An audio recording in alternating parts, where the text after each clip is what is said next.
Now, this young man told me that his life lacked purpose and direction and meaning, and that he was nihilistic until he read Zen and the Art of Motorcycle Maintenance, which is a book I actually like quite a bit. I've read it 3 times at different decades of my life.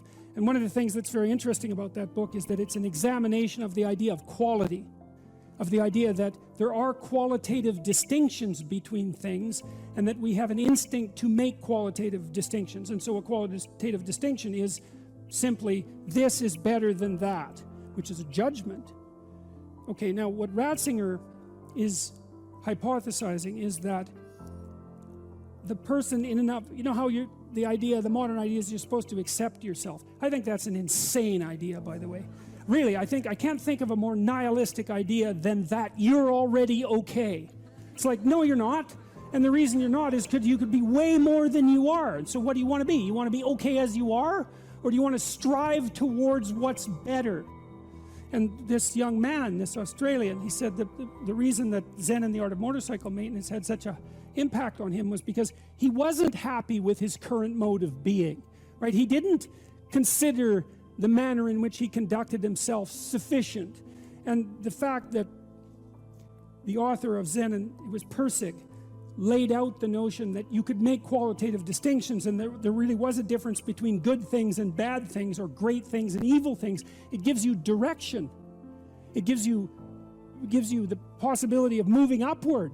And Ratzinger is pointing out, at least to some degree, that human beings are insufficient in and of themselves and need the movement upward. And so they need to conceptualize something like the highest good, and then to strive for that. And the thing is that there isn't any difference between conceptualizing the good and being judged.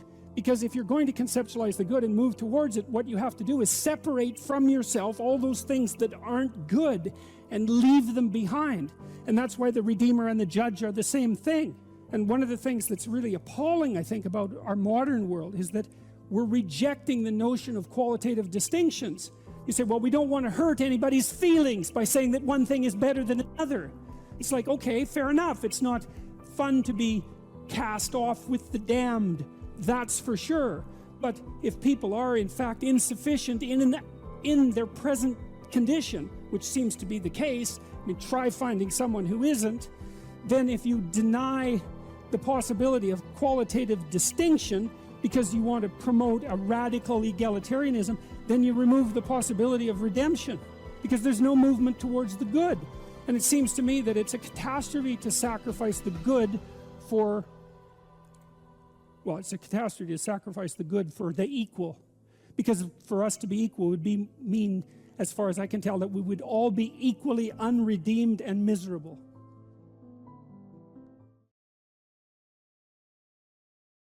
Carl Jung talked about this phenomenon he described as retrogressive restoration of the persona.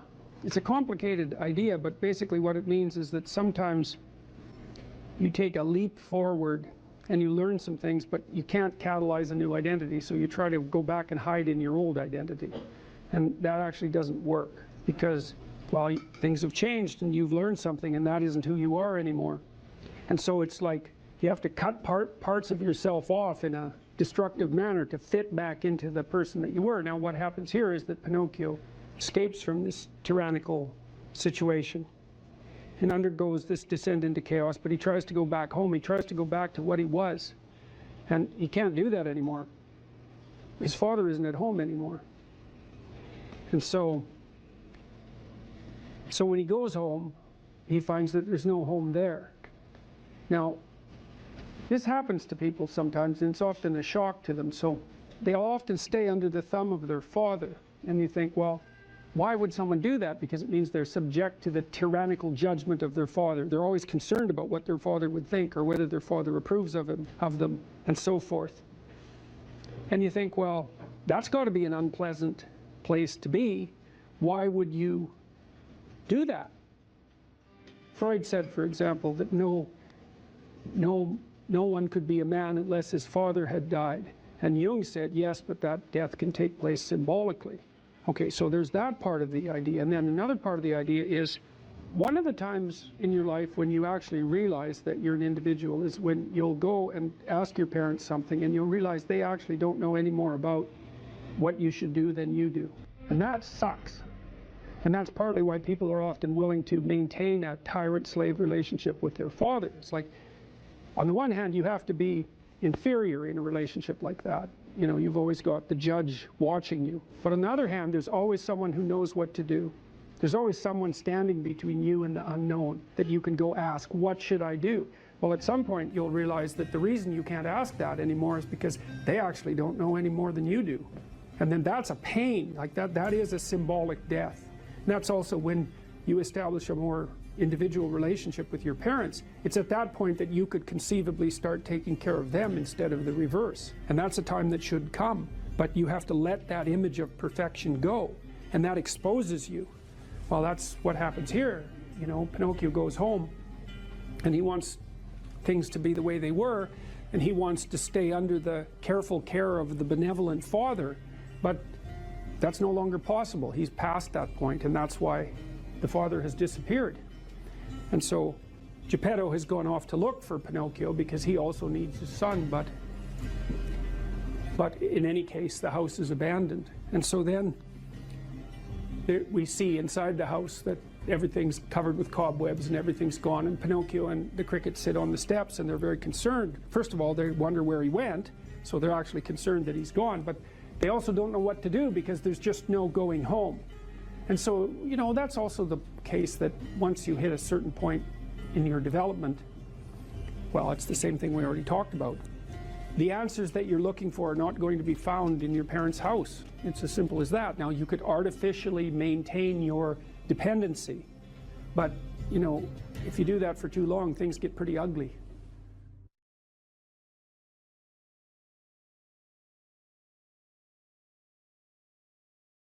If you're harmless, you're not virtuous. You're just harmless. You're like a rabbit. A rabbit isn't virtuous. It just can't do anything except get eaten. It's not virtuous. If you're a monster and you don't act monstrously, then you're virtuous. But you also have to be a monster. Well, you see this all the time. Harry Potter's like that too. It's like he's flawed, he's hurt, he's got evil in him. He can talk to snakes, man. He breaks rules all the time. All the time. He's not obedient at all. But, you know, he has a good reason for breaking the rules. And if he couldn't break the rules, him and his little clique of rule-breaking, you know, troublemakers, if they didn't break the rules, they wouldn't attain the highest goal. So it's very peculiar, but it's a very, very, very, very common mythological notion. You know, the hero has to be a monster, but a controlled monster. Batman is like that, you know. I mean, it's everywhere. It's the story you always hear. Another way of thinking about this too, you know, in the Abrahamic stories, God calls to Abraham to get him to leave his father's tent. He's there like till he's 80, you know, lagging around, lolling around, being useless, and the call to adventure arises, and it's attributed to the voice of God, and Abraham goes out in the world, and he has a hell of a terrible time of it. He encounters famine and tyranny and conspiracy to steal his wife, and like it's really quite dreadful, to the point where you might think that Abraham was a lot better off just being in his tent. But the story insists that Abraham's adventure is not only necessary, but a precondition for, well, for the entirety of Western civilization that follows in his stead, essentially. And so it's difficult, but necessary. And I think there's an analogy between the voice that calls Abraham as an individual away from his father's tent, you know, the safe confines of his father's tent, and the political voice that calls Moses to pull his entire people out of the tyranny in Egypt. I don't think that's an unreasonable parallelism. And so God in that situation is the voice of adventure and the voice of freedom.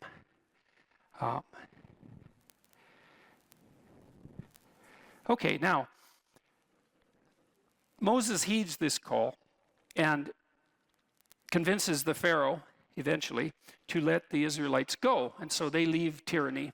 And the story is very interesting to me because it's so sophisticated in structure, because you might think once you get out of the tyranny, problem solved, right? And you could even think about this in terms of the tyranny of your own preconceptions. You drop the constraints you've laid upon yourself, the arbitrary constraints you've laid upon yourself, or you stop imposing your will on other people, or you escape from political or social tyranny, and everything's immediately better. And that's not what happens in the story at all. What happens is that the Israelites go from the tyranny into the desert. And it's not obvious at all that the desert is an improvement over the tyranny. And it's also a very strange story, because if you think about the story geographically, the desert that the Israelites were hypothetically wandering through isn't that big.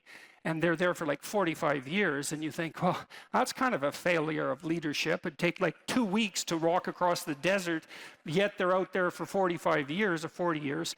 What can that possibly mean? And what it means, I think, it means a variety of things, but apart from the fact that it's out of the tyranny into the desert, which is really something to think about.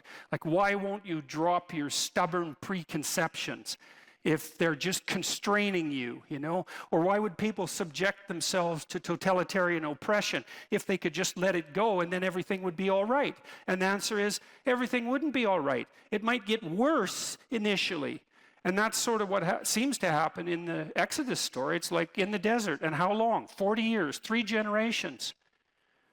So you might think, well, we're better off in the bloody tyranny. And lots of times, we've seen this in the modern world. There were no shortage of people in the Soviet Union once the Soviet Union collapsed, even after the terrible 1990s, who were, what would you call it? Reminisced fondly about the good old Stalinist days. And you can kind of understand that, because maybe knowing exactly what you should be doing all the time is preferable to not knowing what the hell's going on ever. And maybe that's the distinction between the tyranny and the desert. You know, you drop the tyranny, but then what? Well, what happens in the desert? The Israelites are wandering around there for like decades, and they fight amongst themselves. And Moses has to act as a judge. I won't get into that too much, but he judges them for a very long period of time, for many, many hours every day, trying to help them regulate their behavior now that they don't have a central authority.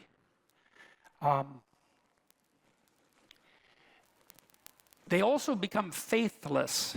That the story insists upon this, that they lose their faith in the God that called them out of Egypt. And so you could say they lose faith. This is one way of thinking about it. They lose faith in the principle of freedom. And it's not that surprising, because now they're free. They're in the desert, and so that's kind of rough. And so why wouldn't they continue with their faith in the God that called them to freedom? It says, well, look where you brought us. This isn't so good. And then they start to worship false idols. And that's relevant to tonight's topic of discussion, because we're talking about ideology, right? I said abandon ideology. It's the same idea, false idols. What makes an idol false? The Israelites are thinking, well, God and his desire for freedom brought us to this desert. How about a new God? You know, one that's not so annoying, let's say.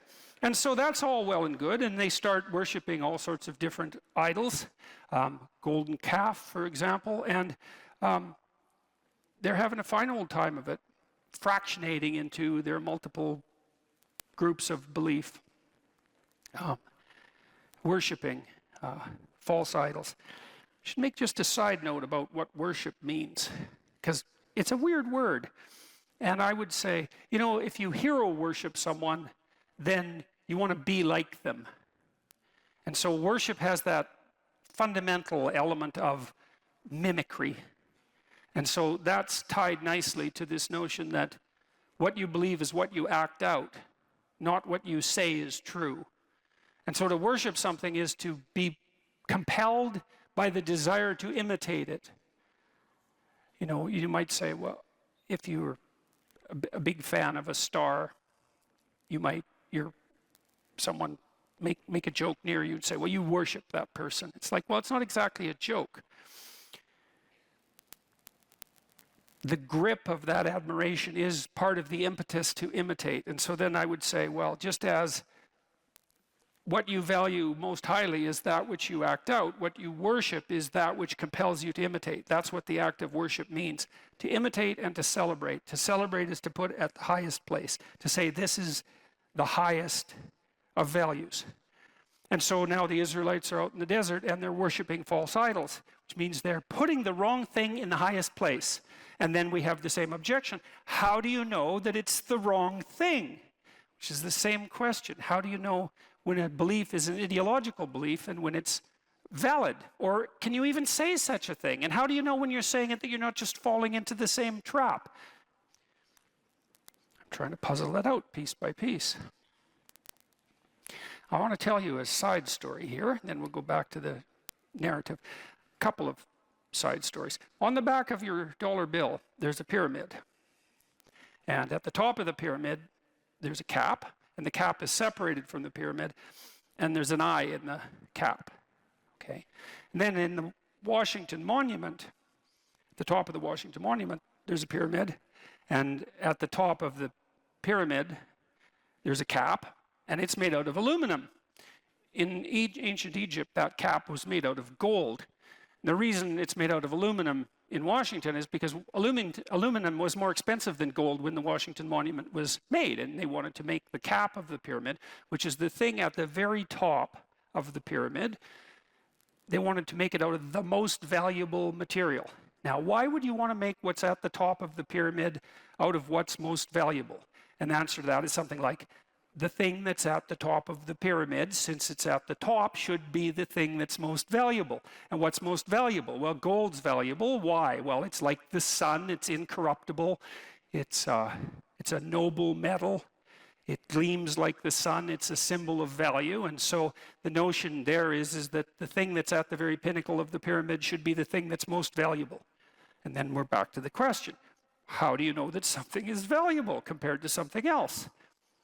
Okay, so put that aside, back to the Exodus story. So the Israelites are worshiping all these false idols, and God's getting upset about this. And he sends a bunch of poisonous snakes in amongst the Israelites to bite them. And which seems kind of heavy-handed, you might say, because the poor Israelites, they're thinking, tyranny, desert, snakes, you know, enough. And fair enough, you know, I have all sorts of sympathy for their position, because out of the tyranny into the desert, that's no joke. And then to add snakes to that seems like too much. But doesn't matter, because you'll find yourself in your life at times when you've gone out of the tyranny into the desert and you're suffering plenty, and then the snakes come and you're suffering even more. And well, the Israelites get together and they go to Moses. They get together and they think, okay, enough snakes. We'll repent. They go to Moses and they say, look, we get it. Can you have a chat with God? Get him to call off the snakes. And so Moses says, I'll see what I can do. And he goes and has a chat with God. And he says, you know, you're stiff-necked people. It's a reference to the Pharaoh. Repent. Do you think you could do something about the snakes?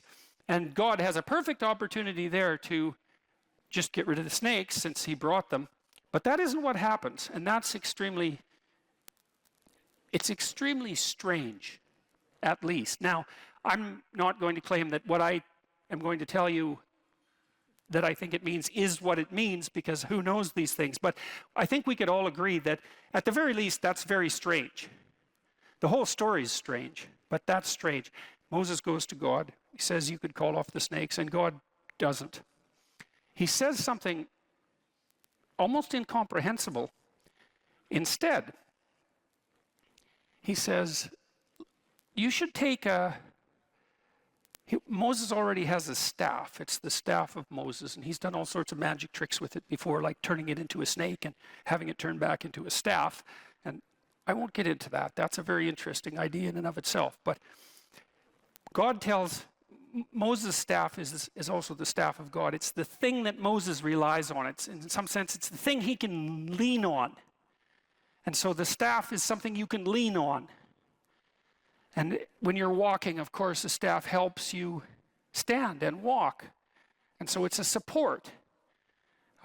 It's something reliable. Anyways, God tells Moses, take the staff and cast it in bronze, and then cast a snake in bronze, so make a sculpture, and stick the snake on the staff and put the staff in the ground, and then have the Israelites go look at the snake. And if they do that, then they won't be poisoned when they get bitten.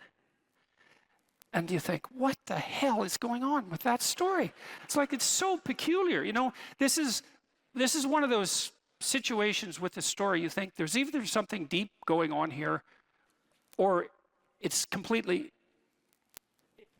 I don't know what your conclusion can be.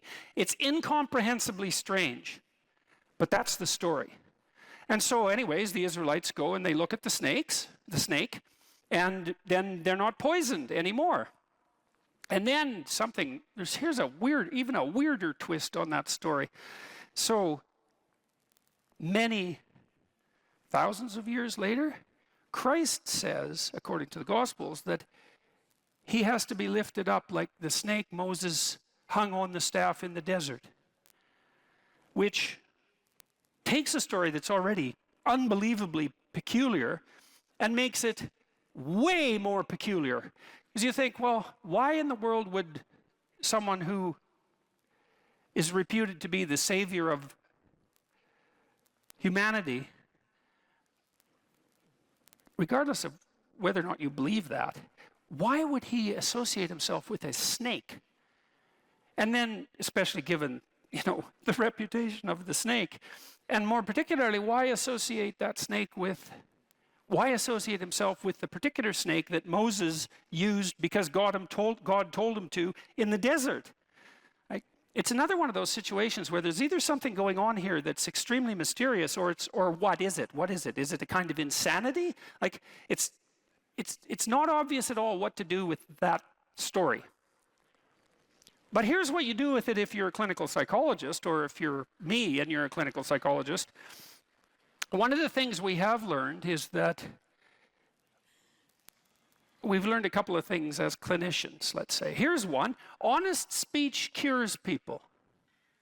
Right? So Freud, in some sense, was the first person to really formulate that clinically. He said, come to my practice, and you can lay on this couch, and you just say whatever comes into your mind with zero censorship. And the consequence of that will be your thoughts will weave a pathway to your problems, which will then reveal themselves in a manner that, in principle, allows you to, for Freud, express the emotion associated with the problem and be cured as a consequence.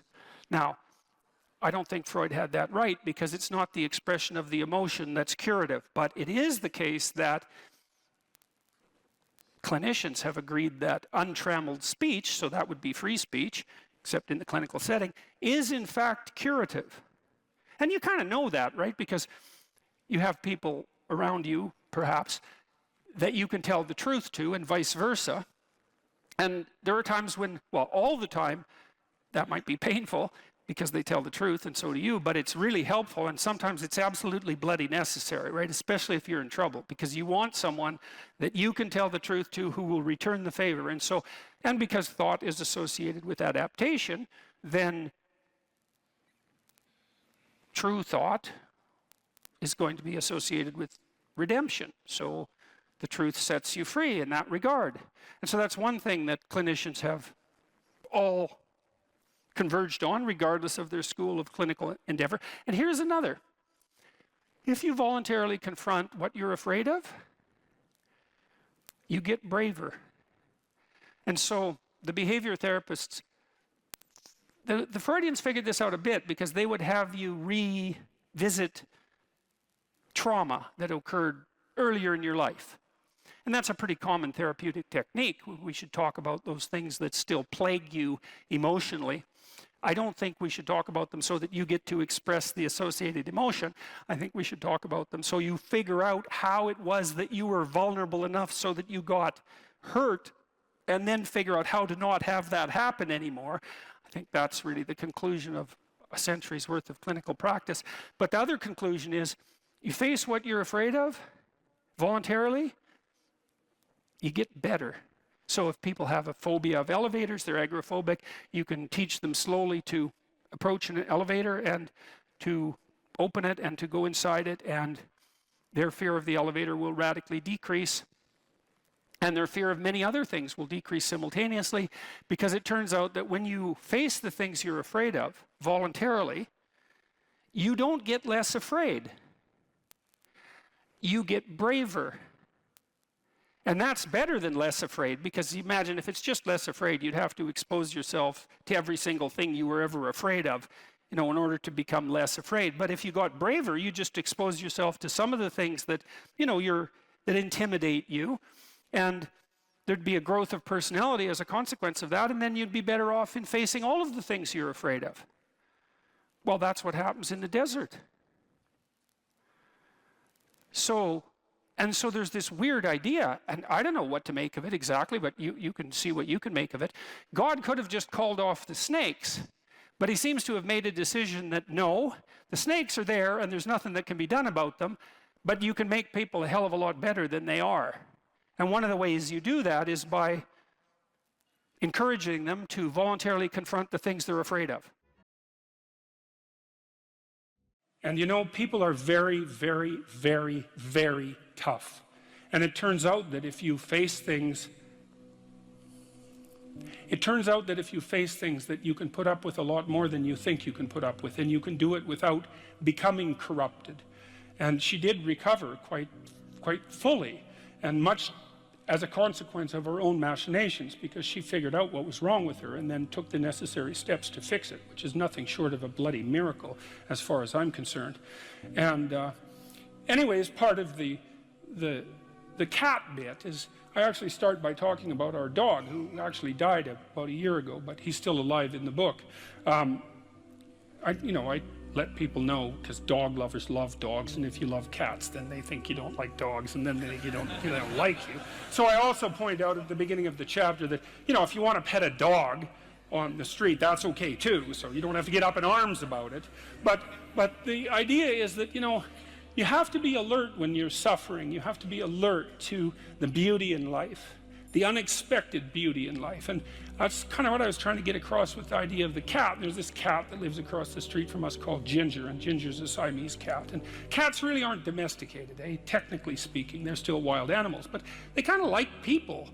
God only knows why, but they do, And so Ginger will come wandering over, and our dog looks at her, but they're friends, and she rolls over on his back, and Seiko used to, nose her a bit, and then she'd kind of mosey over and let you pet her if she was feeling like it that day. And you have to look for those that little bit of sparkling crystal in the darkness when things are bad. You have to look and see where things are still beautiful and where there's still something that's sustaining. And you narrow your time frame, and you be grateful for what you have, and that can get you through some very dark times, and maybe even successfully if you're lucky. But even if unsuccessfully, then maybe it's only tragic and not absolute hell.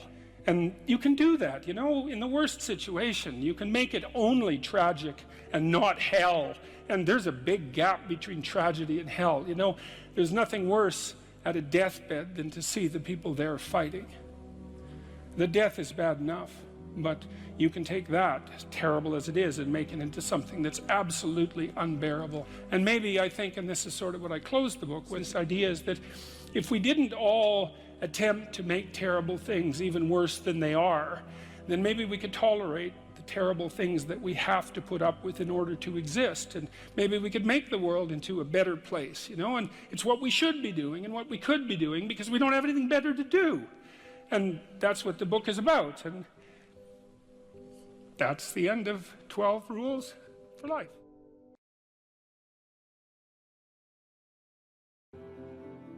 life has proximal meanings, right? There's the meaning that you experience when you're engaged in a piece of art, or when you're reading, or when you're engrossed in a movie or in a conversation. There's the meaning that emerges within your relationships with people that you cherish or are enthusiastic with. There's meanings of security and predictability. There's meanings of duty and responsibility and active engagement with your job and your career. There's meanings of aesthetic pleasure. Now,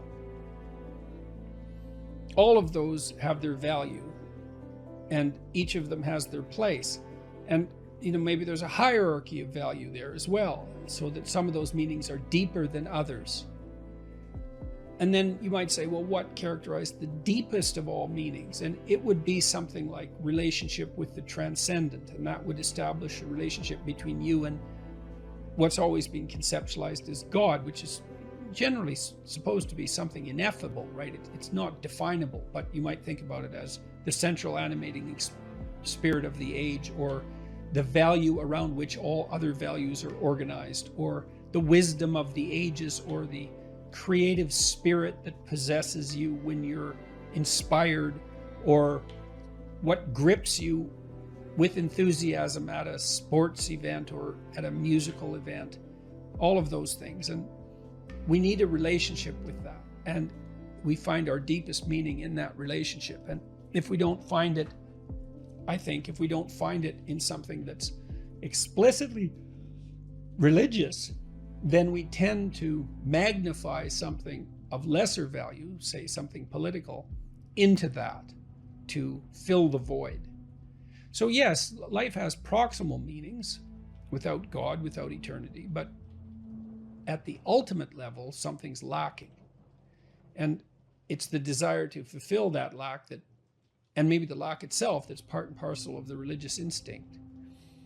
So you can kill God, but you can't.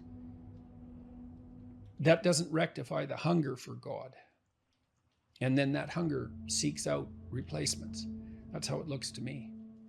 So, and then, you might also say, well, does that mean you have to believe in God? And I don't think of the proper answer to that is that you need to agree with a propositional statement. Does God exist? Yes. Like, is this table there? Yes. It's not that kind of relationship. I mean, it's characterized in the Old Testament as a struggle. So Israel means those who struggle with God. And you have to participate in that struggle. And you can do that, weirdly enough, as a believer or as a non-believer. Maybe sometimes more intensely as a non-believer. The issue might be more paramount then, the issue of virtue and the issue of the ultimate orientation. If you're plagued by bouts of depression and anxiety, that does destabilize your identity. So it's almost by definition. But having said that, look, this is when habit and plan and strategy are so useful. So in the periods of depression that I've had, and some of them were long and certainly the most unpleasant experiences of my life. This is when you need a philosophy, let's say, that's allied with your vision and your strategy to sustain you. Because what would happen to me is that, I have a vision, and I suppose the vision is of a world that's better, that's less likely to descend into ideological catastrophe, and where people are more responsible and more awake and more educated and healthier. All of that, a vision of a better world, a world that's less hellish at least, but also a better world, and some sense of what role I might play in that. And so that's very motivating. Like, it's a profound goal to try to make things better. And you can do that locally. You can do that for yourself. You can do that for your family. You can do that for the broader community. And all of that's worth it, man. It's worth making some sacrifices for. It's worth suffering for to some degree. And then you decompose that into the day-to-day and week-to-week strategies and actions that you're undertaking, the plans and the activities that you're putting forward to make that dream a reality, to realize it. And then when the depression and anxiety come along, you think, part of it with depression, it's just bloody endurance. It's like you get up and you work through the next hour, you try to stay on track, you try to implement your strategic plans to the best of your ability, and you hope and you pray that you'll get through it. You'll get through it, and that the darkness will recede, and you stay on track. You eat even though you're not hungry. You get up even though you want to stay in bed. You interact with people even though you'd rather be alone. And it's the benefit of disciplined habits can sustain you. It's like the boat you're rowing in through a terrible storm, leaks and all, and maybe you'll be overwhelmed, but you have the boat and you can row forward, and that's what you've got. It's very helpful for people to hear that they should make themselves competent and dangerous and take their proper place in the world. Competent and dangerous? Mm-hmm. Why dangerous? Because it's the alternative to being weak. And weak is not good. The people who shoot up the high schools, they're weak. They're weak. How is it good to be dangerous? Because it makes you formidable. And life is a very difficult process. And you're not prepared for it unless you have the capacity to be dangerous. That doesn't mean that you should be cruel. It doesn't mean any of that. There's a statement in the New Testament, the meek shall inherit the earth. But the meek isn't well translated. It means something more like those who have swords and know how to use them but keep them sheathed will inherit the world. That's a way better way of thinking about it. You have to be powerful and formidable and then peaceful, in that order. And that's not the same as being naive and weak and harmless, which is what young men are being encouraged to be. It's like, that's a very bad idea. It's a very bad idea. Because naive, weak, and harmless means that you can't withstand the tragedies of life. You can't bear any responsibility. You'll end up bitter. And when you get bitter, then you get dangerous. But one thing I'm not getting, there's a big difference between letting people do something for themselves and saying men should be dangerous. By dangerous, that implies I should be ready to threaten someone, to hurt somebody. No, you should be capable of it. But that doesn't mean you should use it. There's nothing to you otherwise. Like if you're not a formidable force, there's no morality in your self-control. If you're incapable of violence, not being violent isn't a virtue. People who teach martial arts know this full well, right? If you learn a martial art, you learn to be dangerous, but simultaneously you learn to control it. Both of those come together. And the combination of that capacity for danger and the capacity for control is what brings about the virtue. Otherwise you confuse weakness with moral virtue. I'm harmless, therefore I'm good. It's like, no. That isn't how it works. That isn't how it works at all. If you're harmless, you're just weak. And if you're weak, you're not going to be good. You can't be, because it takes strength to be good. It's very difficult to be good. People are afraid of the truth because often if you reveal it, it causes conflict in the moment. Telling the truth is definitely an adventure. Seeking for sure, but also telling. Another way of going about it is to just say what you think and see what happens. That's an adventure, because you don't know what the outcome is going to be. So look, there's this old idea that it's necessary to have faith in the truth. And so here's a way of thinking about that. Someone asks you a question and you might think, well, here's the outcome I want, and so here's how I'm going to answer that question. So that's one way of approaching it. But another way of approaching it is, you ask me a question, I'm going to think about the answer, and I'm just going to tell you what I think. And it doesn't matter what the outcome is, because I'm willing to see what the outcome will be, predicated on the idea that there isn't a better outcome than the one that truth produces. Even if it's harsh and terrible in the short term, and sometimes it is, it's like there isn't a better way of doing it. Now, you might say, well, how do you know that? And the answer is, well, I don't know that. That's why it's an article of faith, because I believe, and I believe this deeply, the being that you produce as a consequence of telling the truth is good, by definition, even though it's harsh and often uncomfortable, because you get in trouble. One of the things that I've really learned recently, or learned to articulate better, is that there's a very tight relationship between aspiration and responsibility. The first question might be, do you need to aspire to something? And the answer is, well, yes, because you have to do something. If you just sit there, you'll die. You can't just sit there. You have to go act out in the world. Okay, so act towards what? Well, that's whatever your aspiration is. You have to have an aim. Okay, well, what should the aim be? Well, it should be something worth doing, let's say. Why do something that you don't feel is worth doing? What do you think's worth doing? Well, if you watch other people and you judge when they're doing something worthwhile, you usually judge them positively if you see that they're taking responsibility, at least for themselves. What, do you want to be completely useless so other people have to take care of you? That's pretty pathetic. And maybe you could get your act together so you're taking care of yourself and your family. And maybe you could even do better than that and take care of yourself and your family and your community. Well, good for you. That's responsibility, and that's an aim.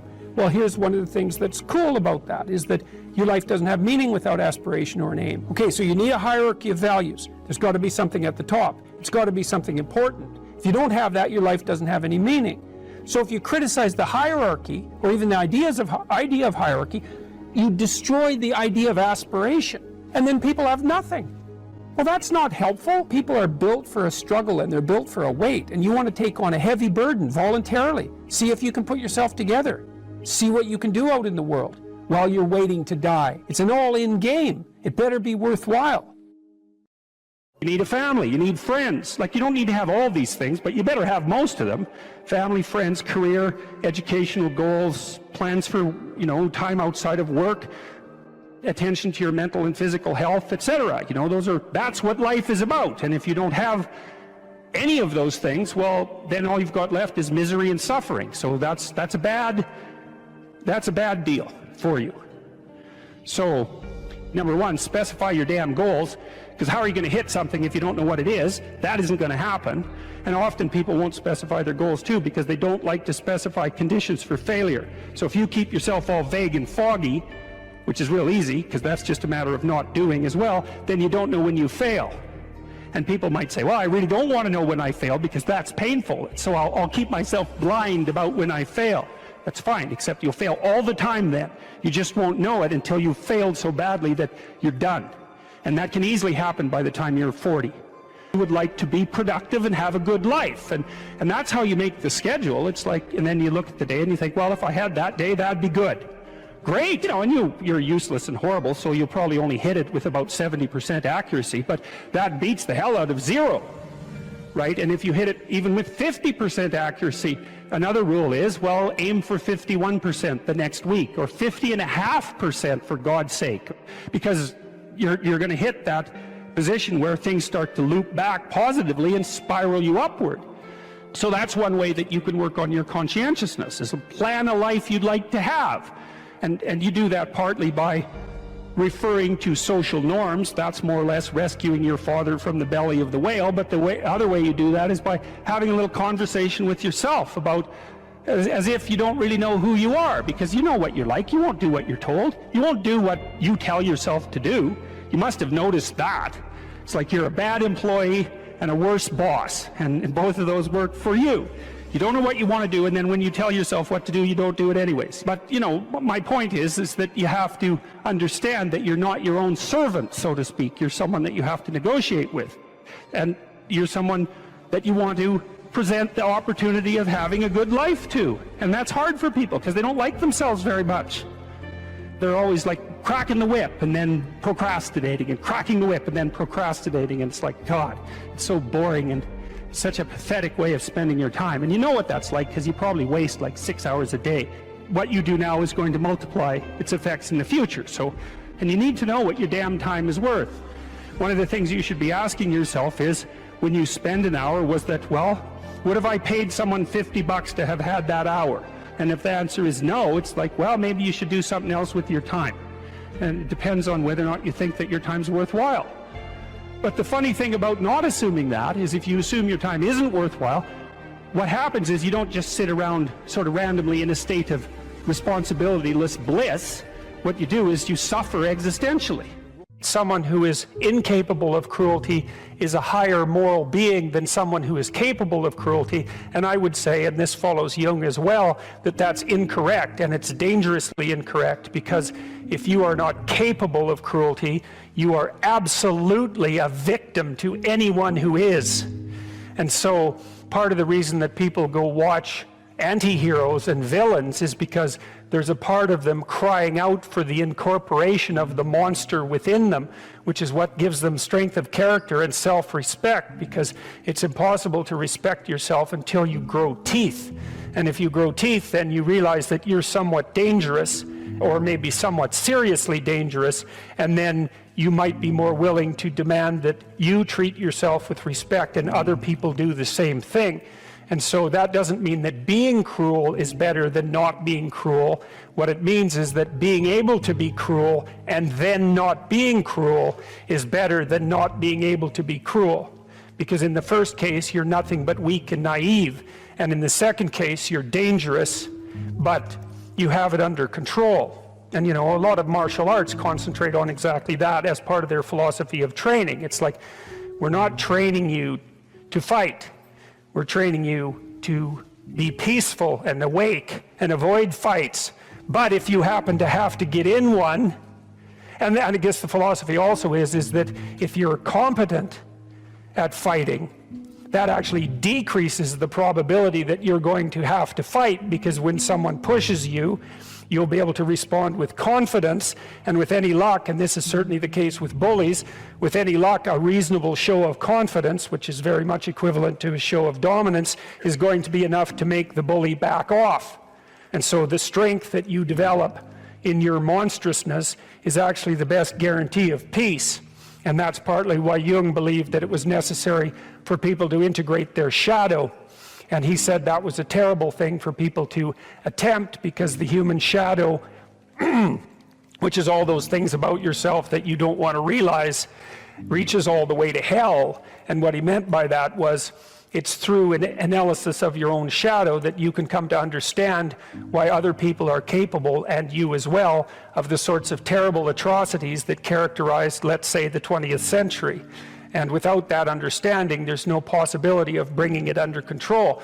When you study Nazi Germany, for example, or you study the Soviet Union, particularly under Stalin, and you're asking yourself, well, what are these perpetrators like? Forget about the victims, let's talk about the perpetrators. The answer is, they're just like you. And if you don't know that, that just means that you don't know anything about people, including yourself. And then it also means that you have to discover why they're just like you. And believe me, that's no picnic. So that's enough to traumatize people, and that's partly why they don't do it. And it's also partly why the path to enlightenment and wisdom is seldom trod upon, because if it was all a matter of following your bliss and doing what made you happy, then everyone in the world would be a paragon of wisdom. But it's not that at all.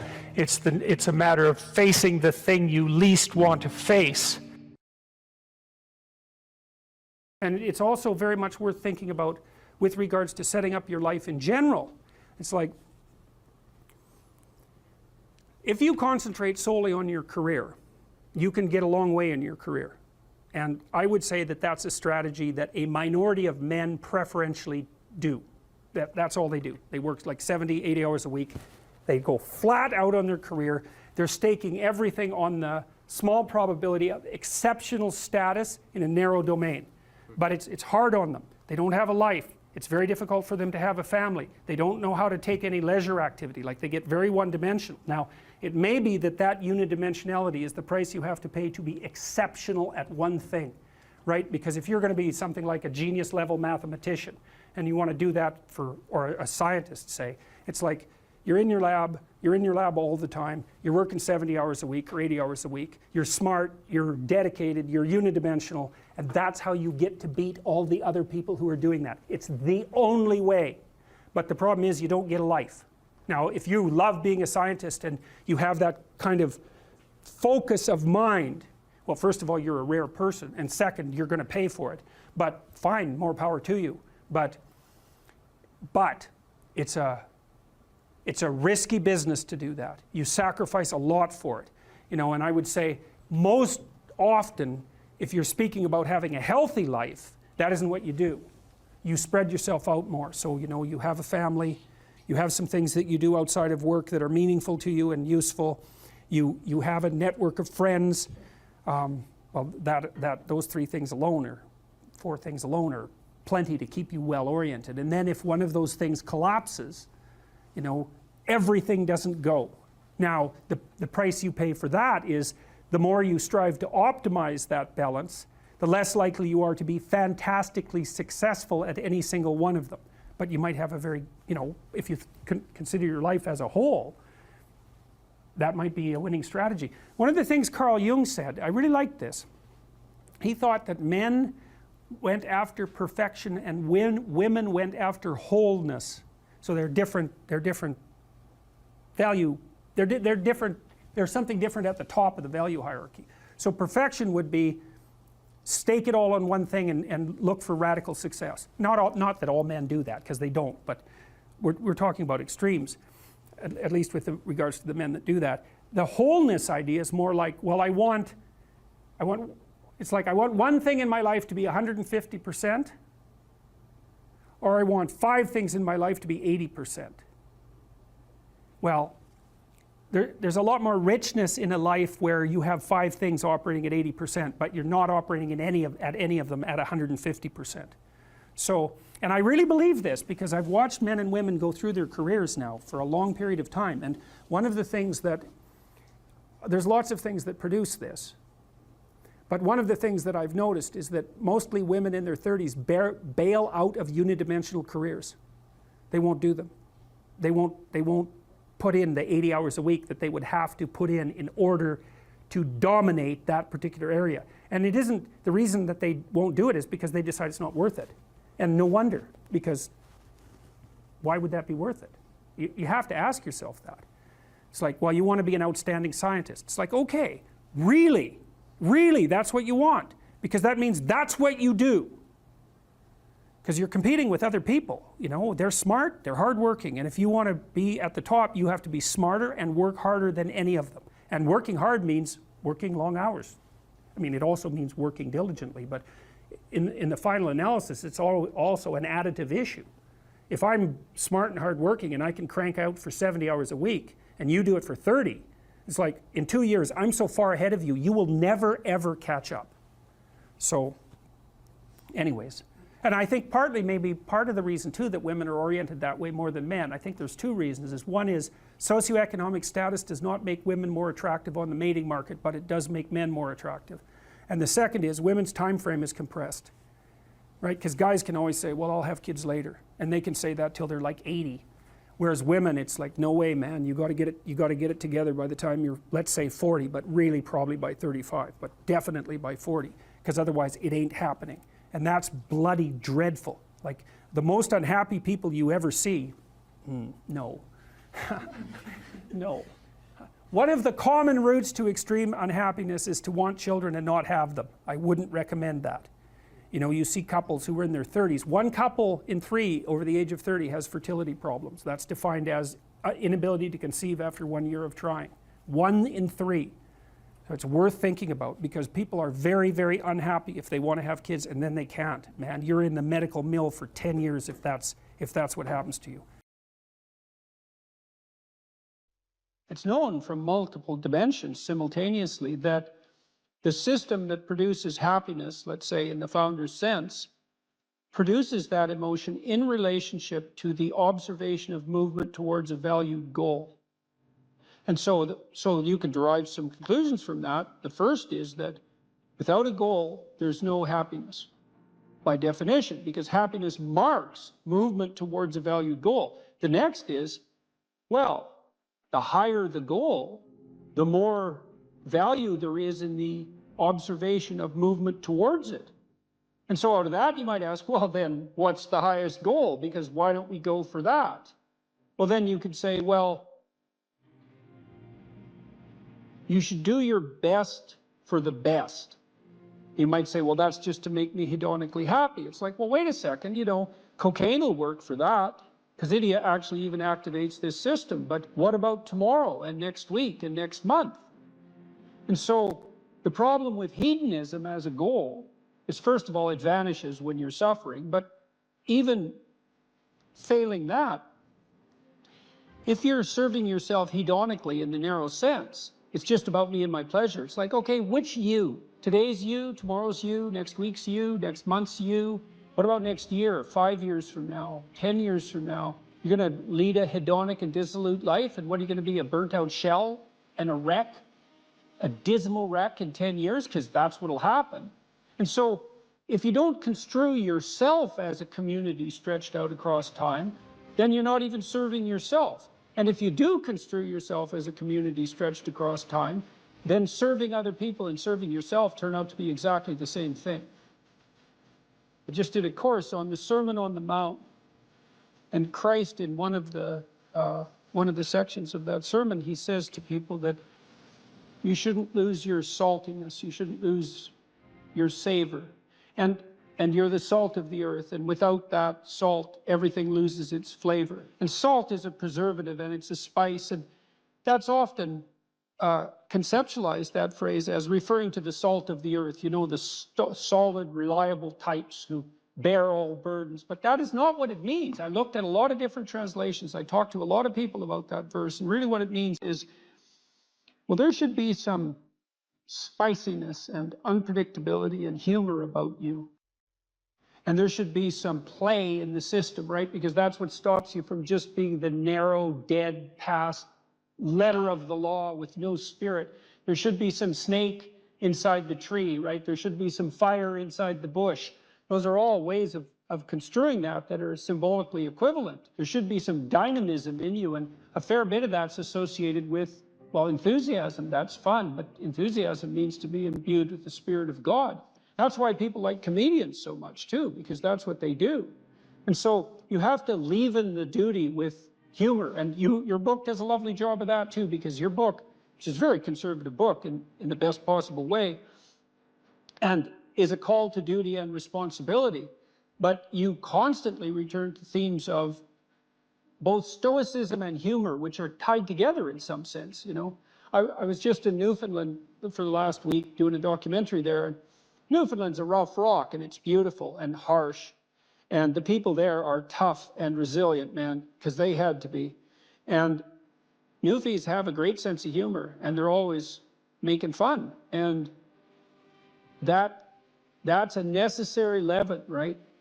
That ability to deal with serious matters in a with a light touch. And it's something I'm trying to learn to do more and more, even in the most serious of conversations, you know, because if you're a master, you've got both. You've got that light touch and that sense of humor. You really see that in military people who've been through rough situations. When you see someone in the depths of genuine suffering, hopefully what you're trying to do is to throw a lifeline. And one possible lifeline is compassion. And that's probably the right lifeline to throw an infant, you know, who's suffering. That sort of overwhelming compassion. But for someone who is an adult or making progress towards being an adult, the lifeline that might be thrown is there's something within you that would let you be more than you are, and much more, and maybe enough more so that you could actually deal with this suffering so it didn't turn into hell and take everything along with it. And there isn't anything more optimistic than that. You say something here, which I think is extremely, I'm going to read something from your book here. It is true that character is to some extent innate. I would say what that does is that it provides each of us with a range of talents and a range of temptations. And so it's something like that. So it's the hand we're dealt, and there's certainly a genetic element to that. Our genetic makeup imbues in us certain proclivities. But it is as true that character is mostly a consequence of choices. Strangely enough, we all make them, and we should make them deliberately, with the knowledge that these choices are part of our responsibility toward a purpose other than our own selfish aims. That responsibility is to your family, friends, community, and country. That's something that conservatives put forward as a pathway to virtue, you know. And what's so interesting about that, as far as I'm concerned, as an antidote to atomistic liberalism, let's say, that hyper-privileges the individual, is that it's definitely been my observation as a clinical psychologist that in the depths of misery, the capability that you have to be of service to other people, your family, your friends, your community, your country, that's actually a saving grace under such circumstances. You know, and that people really find a deep and abiding meaning in that service. So it's not just finger wagging and the pointing towards duty. It's like, no, you don't understand that if you're in desperate straits, if your life is falling apart, if you're nihilistic and miserable, and maybe you have your bloody reasons, because maybe you do, That's still the case, that if you step outside yourself and you try to make the lives of other people better, that's the best possible thing that you can do for yourself.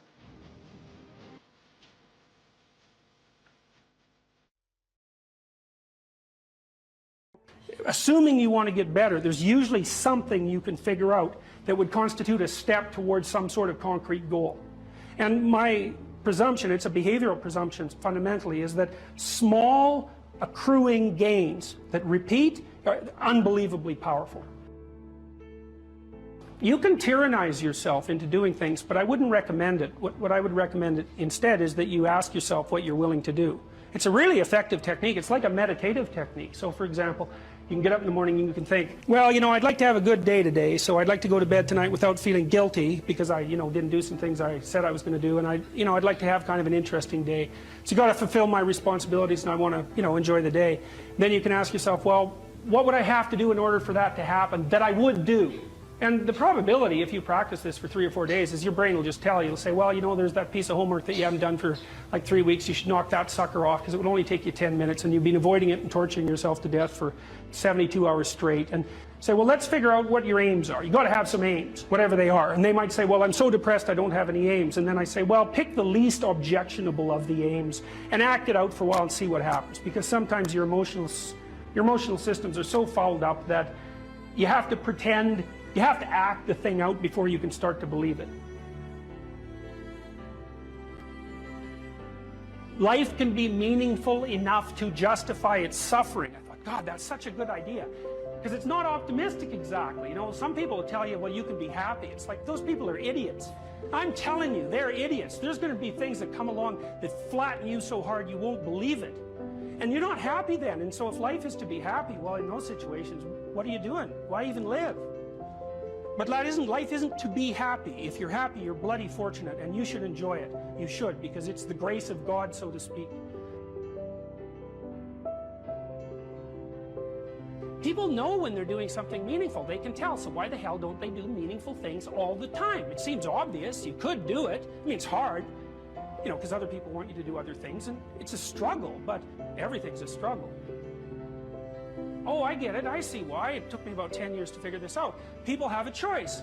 Choice number one, nothing you do means anything. Well, that's kind of a drag, right? It's meaninglessness of life and all that, existential angst.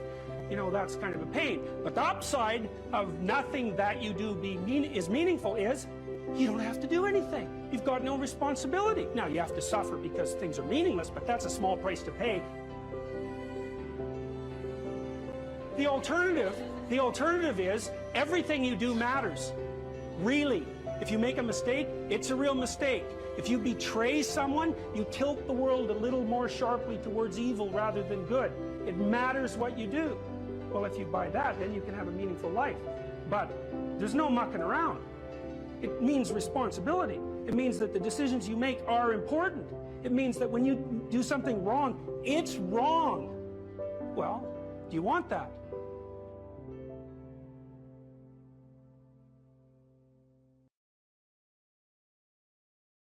You know, if you take people, and I've told you this, and you expose them voluntarily to things that they are avoiding and are afraid of, you know, that they know they need to overcome in order to meet their goals, their self-defined goals.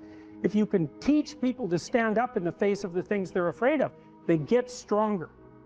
And you don't know what the upper limits to that are, because you might ask yourself, like, if for 10 years, if you didn't avoid doing what you knew you needed to do, by your own definitions, right, within the value structure that you've created, to the degree that you've done that, what would you be like? Well, you know, there are remarkable people who come into the world from time to time, and there are people who do find out over decades-long periods what they could be like if they were who they were, if they spoke their being forward. And they get stronger and stronger and stronger, and we don't know the limits to that. We do not know the limits to that. And so you could say, well, in part, perhaps the reason that you're suffering unbearably can be left at your feet, because you're not everything you could be, and you know it. And of course, that's a terrible thing to admit, and it's a terrible thing to consider, but there's real promise in it, right? Because it means that perhaps there's another way that you could look at the world, and another way that you could act in the world. So what it would reflect back to you would be much better than what it reflects back to you now. And then the second part of that is, well, Imagine that many people did that, because we've done a lot as human beings. We've done a lot of remarkable things, and I've told you already, I think before, that today, for example, about 250,000 people will be lifted out of abject poverty, and about 300,000 people attached to the electrical power grid. We're lifting people out of poverty collectively at a faster rate that's ever occurred in the history of humankind by a huge margin, and that's been going on unbelievably quickly since the year 2000. The UN had planned to have poverty between 2000 and 2015, and it was accomplished by 2013. So there's inequality developing in many places, and you hear lots of political agitation about that. But overall, the tide is lifting everyone up, and that's a great thing. We have no idea how fast we can multiply that if people got their act together and really aimed at it. Because, you know, my experience is with people that we're probably running at about 51% of our capacity. I mean, you can think about this yourselves. I often ask undergraduates how many hours a day you waste, or how many hours a week you waste. And the classic answer is something like 4 to 6 hours a day. You know, inefficient studying, watching things on YouTube that not only do you not want to watch, that you don't even care about, that make you feel horrible about watching after you're done. That's probably 4 hours right there. You know, you think, well, that's 25 hours a week, it's 100 hours a month, that's 2.5 full work weeks, it's half a year of work weeks per year. And if your time is worth $20 an hour, which is a radical underestimate, it's probably more like 50 if you think about it in terms of deferred wages. If you're wasting 20 hours a week, you're wasting $50,000 a year. And you are doing that right now, and it's because you're young. Wasting $50,000 a year is a way bigger catastrophe than it would be for me to waste it, because I'm not going to last nearly as long. And so if your life isn't everything it could be, you could ask yourself, well, what would happen if you just stopped wasting the opportunities that are in front of you? You'd be, who knows how much more efficient? 10 times more efficient, 20 times more efficient. That's the Pareto distribution. You have no idea how efficient people get. It's off the charts. Well, and if we all got our act together collectively and stopped making things worse, because that's another thing people do all the time. Not only do they not do what they should to make things better, they actively attempt to make things worse because they're spiteful or resentful or arrogant or deceitful or homicidal or genocidal, or all of those things all bundled together in an absolutely pathological package. If people stopped really trying just to make things worse, we have no idea how much better they would get just because of that. So there's this weird dynamic that's part of the existential system of ideas between human vulnerability, social judgment, both of which are major causes of suffering, and the failure of individuals to adopt the responsibility that they know they should adopt. And that's the thing that's interesting too, is that, and like another thing I've often asked my undergraduate classes is, you know, there's this idea that people have a conscience. And you know what the conscience is. It's this feeling or voice you have in your head just before you do something that you know is stupid, telling you that probably you shouldn't do that stupid thing. You don't have to listen to it, strangely enough. But you go ahead and do it anyways, and then, of course, exactly what the conscience told you was going to happen inevitably happens, so that you feel even stupider about it than you would if it happened by accident. Because you know, I knew this was going to happen, I got a warning it was going to happen, and I went and did it anyways. And the funny thing too is that conscience operates within people, and we really don't understand what the hell that is. So you might say, well, what would happen if you abided by your conscience for 5 years or for 10 years? What sort of position might you be in? What sort of family might you have? What sort of relationship might you be able to forge?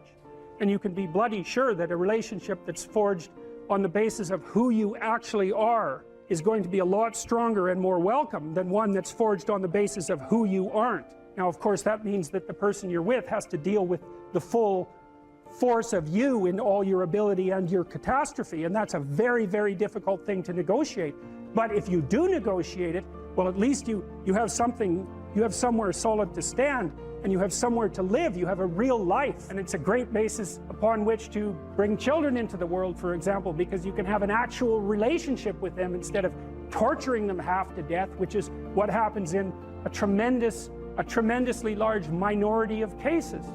Well, it's more than that too, because, and this is what I'll close with, and this is why I wanted to introduce Solzhenitsyn's writings to you. You see, because it isn't merely that your fate depends on whether or not you get your act together and to what degree you decide that you're going to live out your own genuine being. It isn't only your fate, it's the fate of everyone that you're networked with. And so, you know, you think, well, there's 9 billion, 7 billion people in the world. We're going to peak at about 9 billion, by the way, and then it'll decline rapidly. But 7 billion people in the world, and who are you? You're just one little dust mote among that 7 billion. And so it really doesn't matter what you do or don't do, but that's simply not the case. It's the wrong model, because you're at the center of a network. You're a node in a network. Of course, that's even more true now that we have social media. You'll know 1,000 people, at least, over the course of your life. And they'll know 1,000 people each, and that puts you one person away from 1 million, and 2 persons away from 1 billion. And so that's how you're connected. And the things you do, they're like dropping a stone in a pond. The ripples move outward, and they affect things in ways that you can't fully comprehend. And it means that the things that you do and that you don't do are far more important than you think. And so if you act that way, of course, the terror of realizing that is that it actually starts to matter what you do. And you might say, well, that's better than living a meaningless existence. It's better for it to matter. But I mean, if you really asked yourself, would you be so sure if you had the choice? I can live with no responsibility whatsoever. The price I pay is that nothing matters. Or I can reverse it and everything matters. But I have to take the responsibility that's associated with that. It's not so obvious to me that people would take the meaningful path. You know, when you say, well, nihilists suffer dreadfully because there's no meaning in their life, and they still suffer. Yeah, but the advantage is they have no responsibility. So that's the payoff, and I actually think that's the motivation. Say, well, I can't help being nihilistic. All my belief systems have collapsed. It's like, yeah, maybe. Maybe you've just allowed them to collapse because it's a hell of a lot easier than acting them out. And the price you pay is some meaningless suffering, but you can always whine about that and people will feel sorry for you, and you have the option of taking the pathway of the martyr, so that's a pretty good deal, all things considered, especially when the alternative is to bear your burden properly and to live forthrightly in the world. Well, what Solzhenitsyn figured out, and so many people in the 20th century, it's not just him, even though he's the best example, is that if you live a pathological life, you pathologize your society. And if enough people do that, then it's hell. Really, really.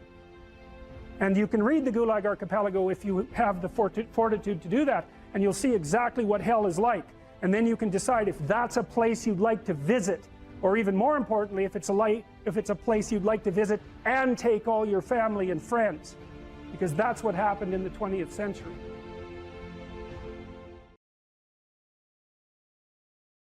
I had an interesting experience the other day. I went to the keg. I go there because I have food allergies, and they're very careful with people who have food allergies. And the waiter took me to the table, and he said that he had been watching my lectures, and that's a very common experience.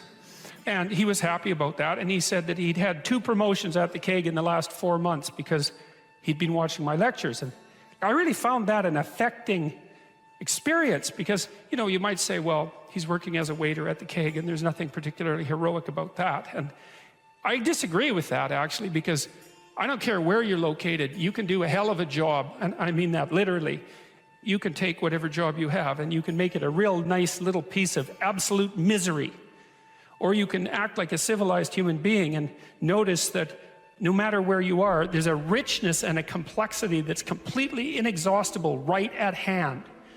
And then you can take that seriously, and you can say, well, I happen to be a waiter at the keg, and he's a young guy, and perhaps that isn't where I want to end up, but it's not nothing. It's a rich environment, and I can make it a lot better if I want to. I can get along properly with my coworkers and not gossip behind their back, and I can treat my customers properly, and if an opportunity comes my way, I can take it, and I can see what happens.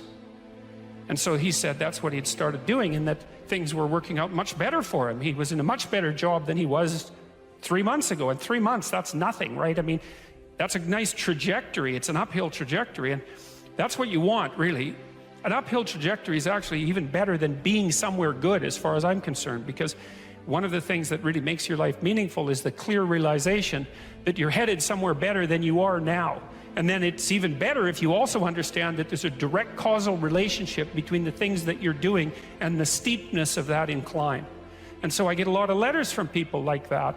And they say, well, you know, I've been listening to these lectures and I decided that I'm going to try to take responsibility for my life, and so I've started to stop doing all the stupid things that I know that are stupid, that I know I shouldn't be doing, and I've started doing some of the things that aren't stupid that I know I should be doing, which seems pretty obvious, really, if you think about it.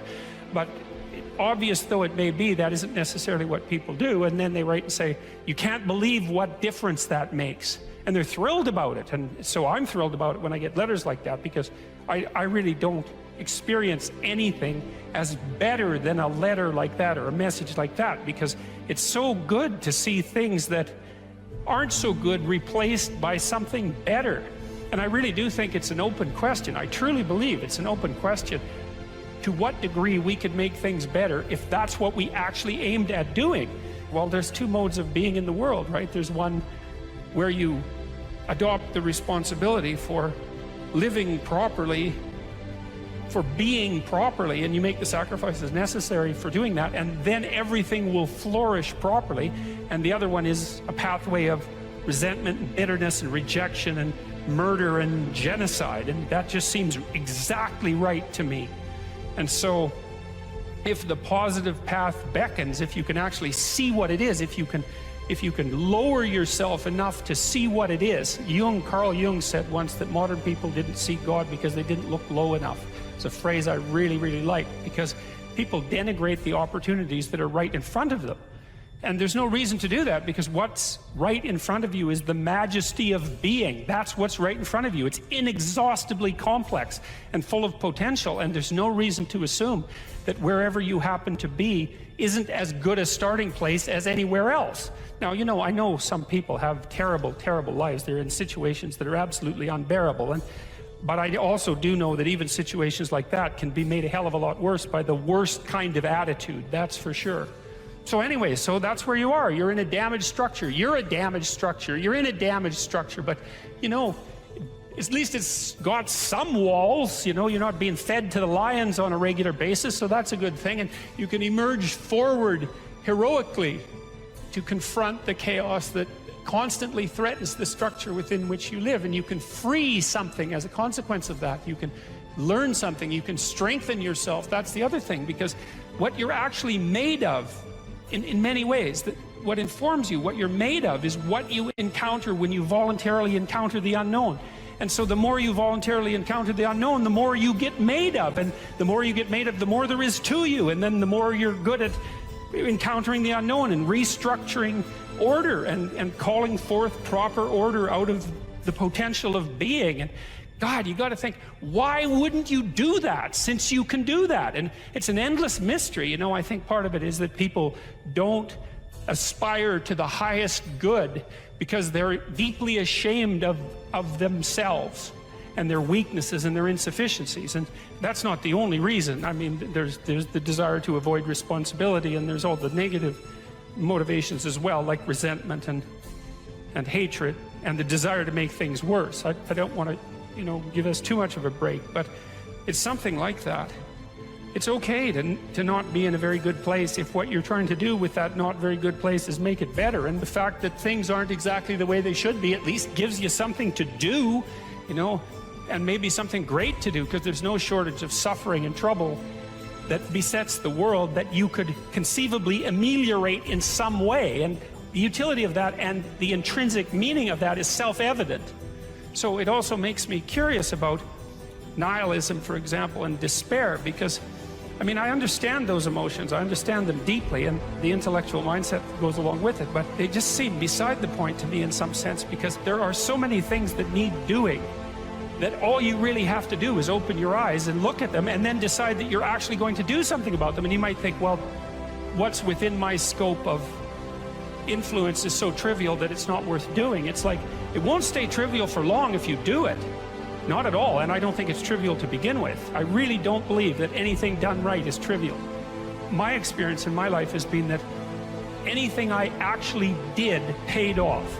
It didn't pay off necessarily in the way that I expected it to pay off. That's a whole different story. But if it was genuine commitment to do something, even if it went sideways and the outcome was really something other than what I expected, the net consequence over time was nothing but good.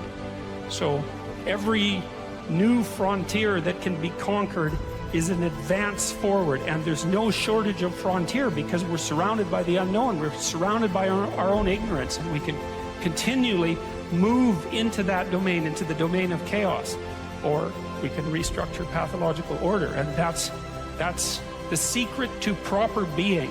And so then you encounter chaos that way, you know, and then you can regard yourself as the sort of entity that, despite its insufficiency, has the capability to conquer chaos, despite the danger of that. That's the other thing, because the fact that you're fragile is actually a precondition for your heroism, because if you weren't fragile, then there'd be nothing heroic about doing something difficult, right? Because if you couldn't be hurt or damaged or defeated or end up in failure, then where's the moral courage in the endeavor?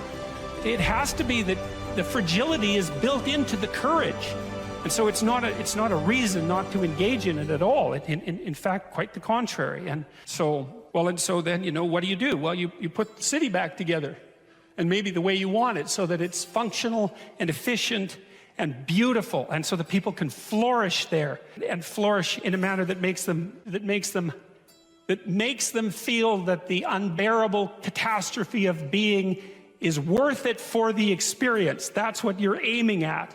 And it's not an impossibility. It's not an impossibility. And then not only that, not only do you repair the city when you do that, but you make yourself the sort of thing that continually repairs the city. And that's even better. That's the end goal, because it's not the repair of the city that's the goal. It's the transformation of yourself into the thing that continually repairs the city. And so there's just no reason for that not to happen. And the more it can happen, the better.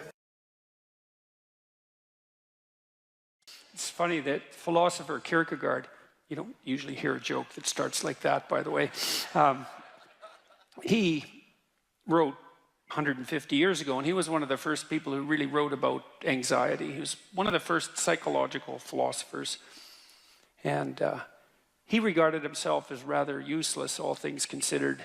And he wrote a section in one of his books about all the industrialists that were operating in Europe at that time, trying in every possible way to make life easier and easier and more efficient and productive for everyone, which was definitely happening during the Victorian period, and Europe was rapidly transforming into an industrial powerhouse. And he said, someone as useless as him, with an orientation towards being a student who liked to sit and contemplate ideas and talk in cafes and smoke cigars and drink, could never do anything to make anything easier for anyone, then everyone was already trying to make it. And so he thought that his task would be to make things more difficult for people, because there would come a time when what people wanted wasn't more ease, but more challenge and more difficulty. And that's really smart, you know, and it's witty and it's true. And one of the things that I've come to understand, I believe, is that, and Dostoevsky knew this too. He wrote about this in Notes from Underground. It's a great book, very short book, brilliant, absolutely brilliant, compelling, dark read.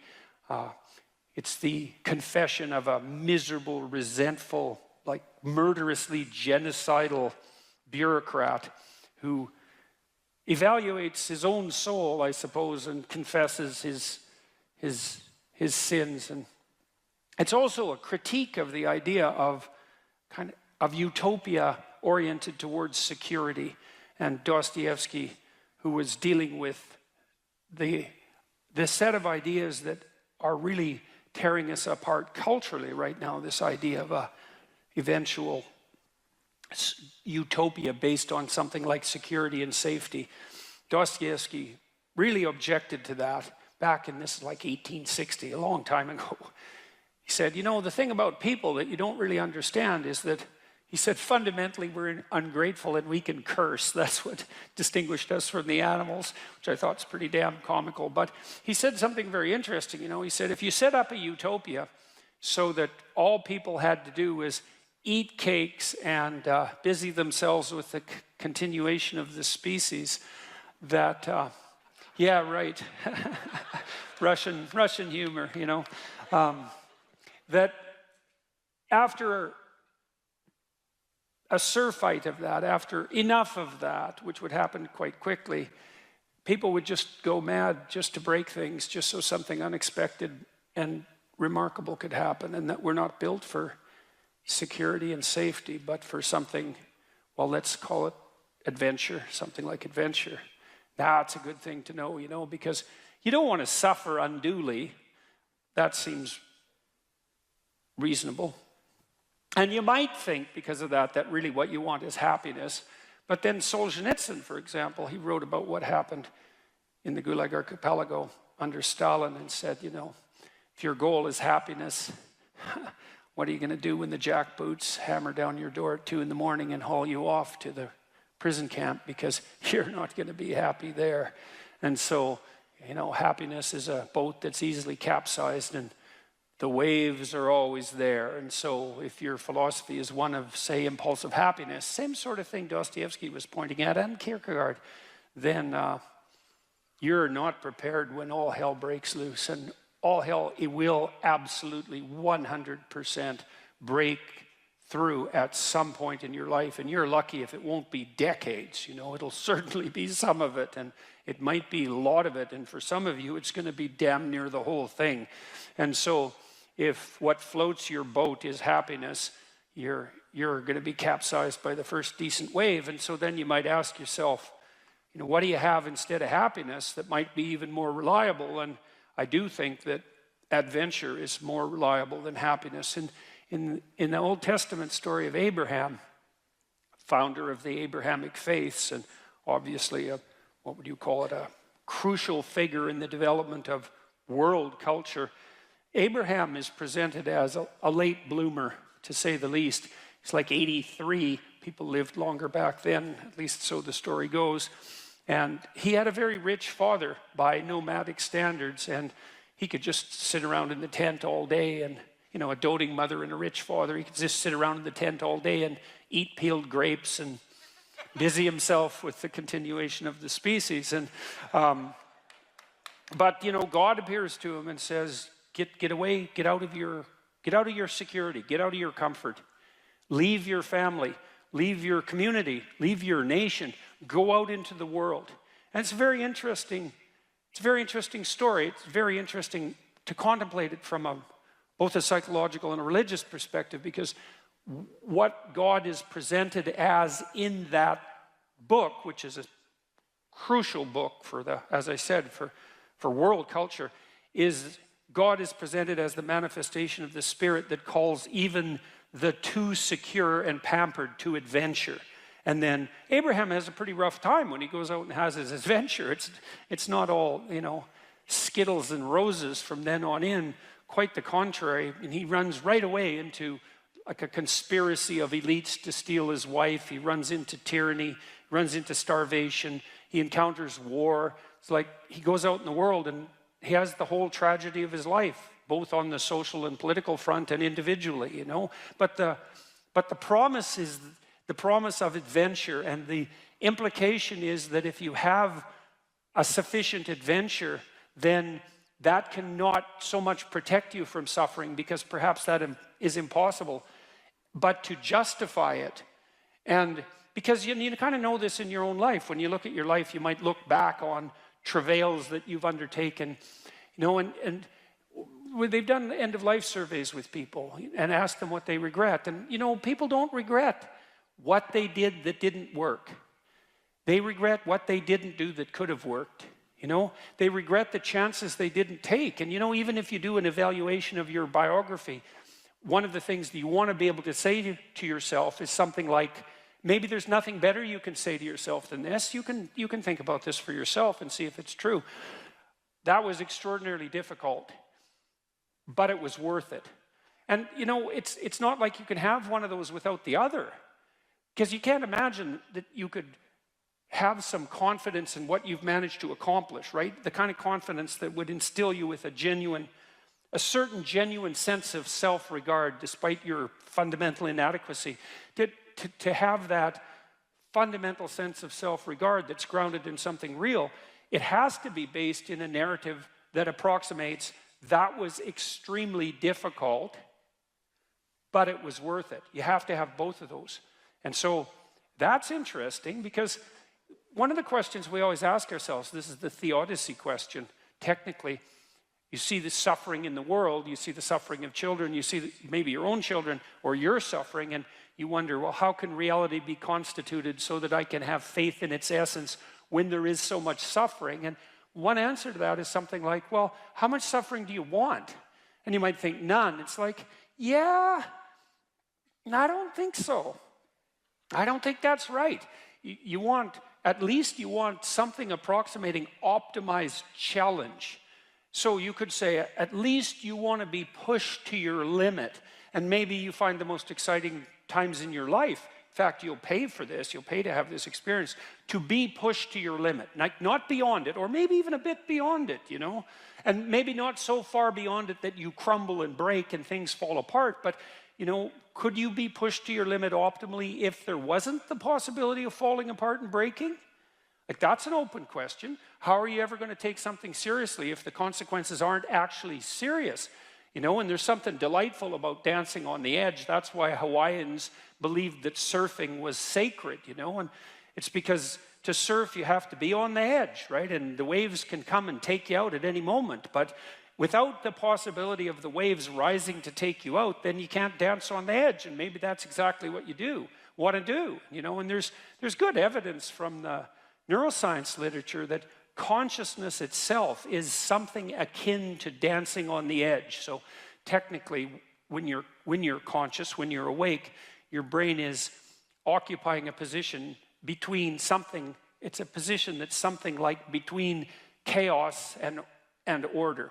And if your brain's maximally ordered, well, you're just bored, nothing is changing. And if you're chaotic, then it's anxiety and catastrophe. But you want to be positioned right between those two, and that's when your consciousness is optimized, you know. And when your consciousness is optimized, then you're deeply engaged in life, and everything seems alive and meaningful. And maybe that's the solution in some profound sense to the problem of suffering. It's that you optimize your interaction with chaos rather than being protected all the time from everything that could hurt you. And you kind of know this too if you have kids, because you don't want to keep your kids in an infantile state, and because when they're infants, pretty much what you do with them, say they're 6 months and younger, is you just keep them secure and safe, right? You just provide everything that you can for them. You have to do that because, well, what are they going to do? They just lay there fundamentally and squawk now and then. I mean, it's not like they're ambulatory. They can't go out and do things for themselves, and so it's up to you, and your goal is to keep them secure and safe. But once they start being able to move around, then increasingly it's sort of up to them. And if you have any sense as a parent, the psychoanalysts used to say, the good mother necessarily fails.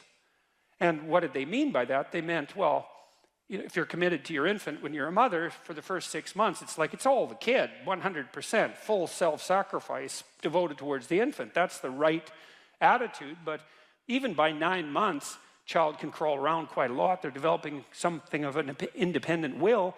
You start handing them challenges. You start handing them responsibility, and you keep them on the edge. And some of your kids are going to be able to be pushed harder than others, and part of the reason you have to develop a relationship with your kids, and your husband for that matter, is so that, you know, you can keep them dancing on the edge, on the proper edge. And that's even better than the mere provision of security.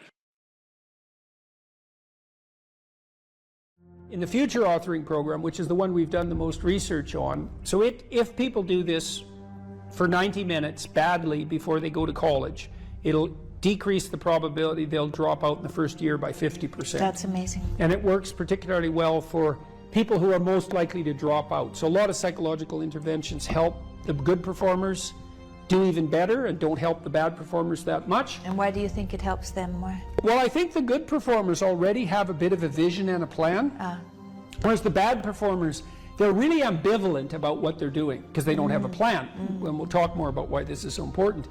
So if you don't have a reason to do something, and then a reason not to do it comes up, well, then you just not do it, because not doing things is real easy. You can just sit there and not do things all day. Doing things takes effort, and so any resistance is likely to, it pushes back against you. And so going to college, it's like, well, why is that difficult? Well, you have to get up, you have to go to your classes, you have to do the assignments, you have to do the reading, you have to write the tests, you have to believe that this path is somehow better than any other path you could be on, and there's innumerable other paths, and that it's better in some fundamental sense than just doing nothing or playing games or being purely hedonic. So there's a lot of, because it's difficult, there's a lot of obstacles. And if you don't have a reason, well, why would you overcome the obstacles? And so what happens when you do the future authoring program is two things. Is first of all, you construe yourself as the sort of person who could have a reason, right? Who could make a vision and impose it on the world. And how do you do that? And then second, you actually develop a vision. Okay, so the first thing the program asks you to do, and it's got a biblical element to it in some fundamental sense, although that wasn't so explicit when we first developed it, but I came to realize that later. There's a statement in the Gospels. Christ says to his followers, ask and you'll receive. Knock and the door will open. Seek and you'll find. And you listen to that and you think, no way, man, it can't be that easy. Well, it's that easy. Because let's think about what wanting means. You want something. You want to find, so you'll seek. How hard are you going to seek? You know, maybe you're after the Holy Grail, right? Or you're after the gold in the dragon's lair, or the jewel in the toad's head. You're after something that's guarded by some monstrous figure. You're going to seek? How committed to that are you? And there's a total commitment in that in a fundamental way. Is like you should be humble enough to be open to learning, to radical transformation, to the probability that you're really wrong if you're not finding what you're seeking, and the willingness to sacrifice virtually everything of lesser value for that goal. Otherwise, you do not want it. You did not ask. You are not seeking. You did not knock on the door.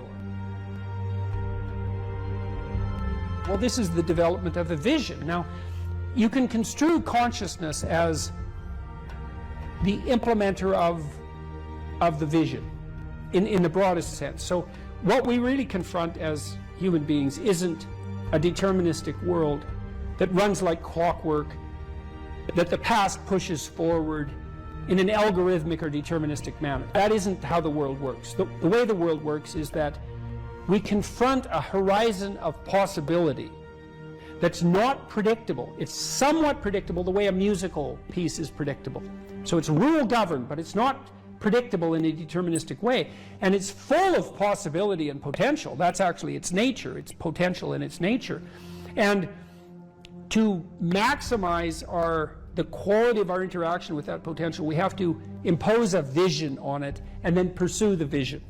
And so when you do the future authoring program, well, that's what you're trying to do, is develop a vision. So here's the first exercise. It's like, okay, here's the deal, all right? You get to have what you need and what you want. Maybe even better, you get to have what you need and want if you were treating yourself properly. So imagine, first of all, that you were treating yourself properly because you actually cared for yourself. Okay, and say you don't. Yeah, well, you don't. How do you help somebody? Well, you at least ask them to open the door to the possibility that maybe they could. So just imagine that you did. Not that you are, that you could, but that you tried. Think, okay, I'm a valuable person, maybe, and if I was treating myself like I had intrinsic value, like if you were treating yourself like you were someone you loved, so you could imagine doing this for someone you actually cared about. Because most people care about someone that isn't them. So do you identify someone you care about? Well, you can, yes, you can say, because it does tell you. It's like, well, if you're not so good at caring for yourself, imagine someone you love and then pretend that you're bringing that attitude to bear on you with all your faults and inadequacies. I'm not being casual about this. It's hard for people to do this, right? Because we know our own flaws so deeply. It's hard for us to take care of ourselves. But imagine that you should take care of yourself and that you could and that you did. Just imagine that. So that's opening up at least the door, right? Yeah. And then you say, well, 5 years down the road, you get to have what you want and need. What is it? And so this is a deep question. So, because the question is this: your life is going to be difficult, and it's going to be marked by suffering and tragedy in all sorts of different ways. Disappointment and and obstacle and betrayal and the whole panoply of human catastrophe, that's absolutely 100% definitely coming your way. Okay, so given that, and given that you want to live a life free of resentment and bitterness and premature aging and excess suffering, and that you don't want to be a burden to everyone around you, what would you have to make carrying that weight worthwhile? That's a hard question, you know. It's like, what justifies your suffering? That isn't how am I going to be happy. It's what justifies your suffering. Well, ask yourself. You get to have what you want. If you're taking care of yourself, what would it be? Okay, and so you write for 15 minutes about what your life might be like 5 years down the road if you got to have what you needed and wanted. And then we concretize it. You know, I had lots of clients and students who said, well, I don't know what to do with my life. What should I do with my life? And the first answer to that question is, that's not a very good question.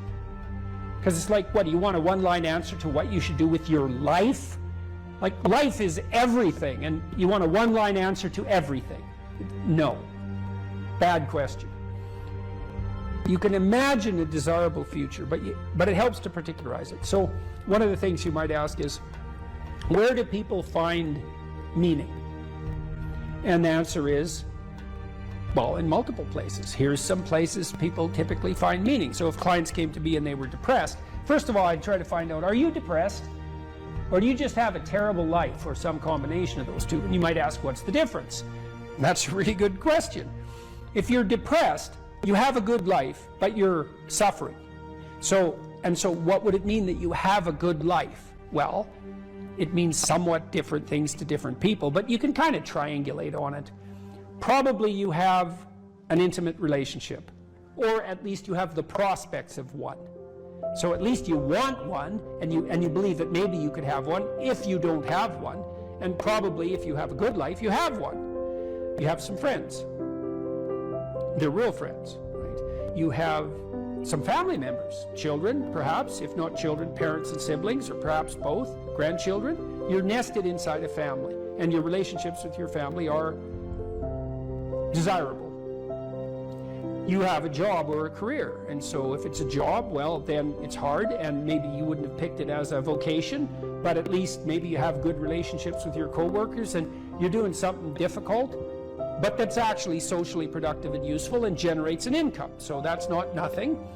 You're educated to the level of your intellectual capability, or you have plans to do so. You're taking care of yourself mentally and physically, and you have a strategy for dealing with the realm of signal temptation, drug and alcohol abuse and sexual misbehavior and that sort of thing. And then we've added one more recently, at least conceptually, that you've adopted a certain degree of civic responsibility, right? You're participating in the broader community in some manner. And if you're doing none of those, my life is meaningless. Are you doing any of these? No. Well, that's why it's meaningless. Those are the domains of meaning. And so, if you're miserable and you have none of those things, the first thing to do, if you're a cognitive behavioral therapist with someone, is to say, well, how about we work on like one of these things to begin with? You know, you need some friends. You need to get out in the dating market. You need a job or a better job. You need an educational plan. Like, you don't have a life, so of course you're miserable, because without sustaining meaning, life is just tragedy. And so your lot is misery. And so anyways, we ask people to go through these 8 different domains and say, okay, you can have what you want, but you have to aim at it. Sin means to miss the mark, by the way. It means to miss the target. That's what takes you away from God, is to miss the target. What target? Yeah, right. What target? Right. You got to at least know there's a target, then you got to try to hit it. You know, and maybe you don't even know where the target is, but your aim isn't good, but at least you've set up a target now, and you can practice. And so, well, if you had an intimate relationship, what would it look like? If you had some friends, how would you like those friendships to be conducted? If you had a job or a career, what could it be if you had what you wanted?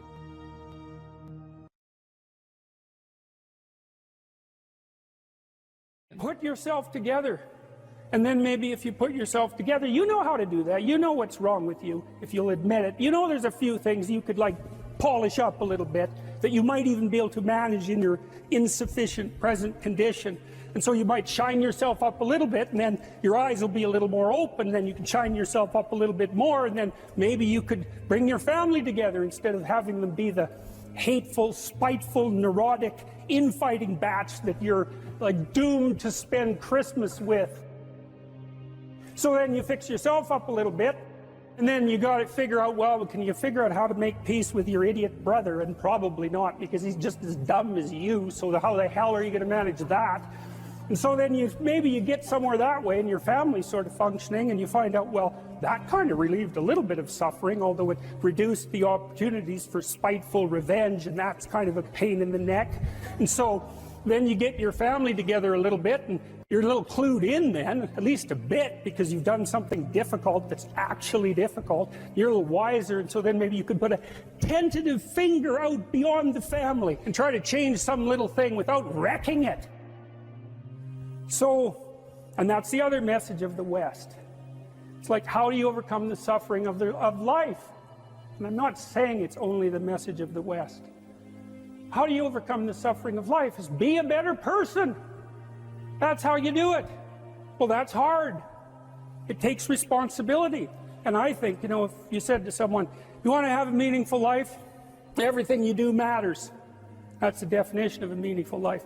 But everything you do matters. You're going to have to carry that with you.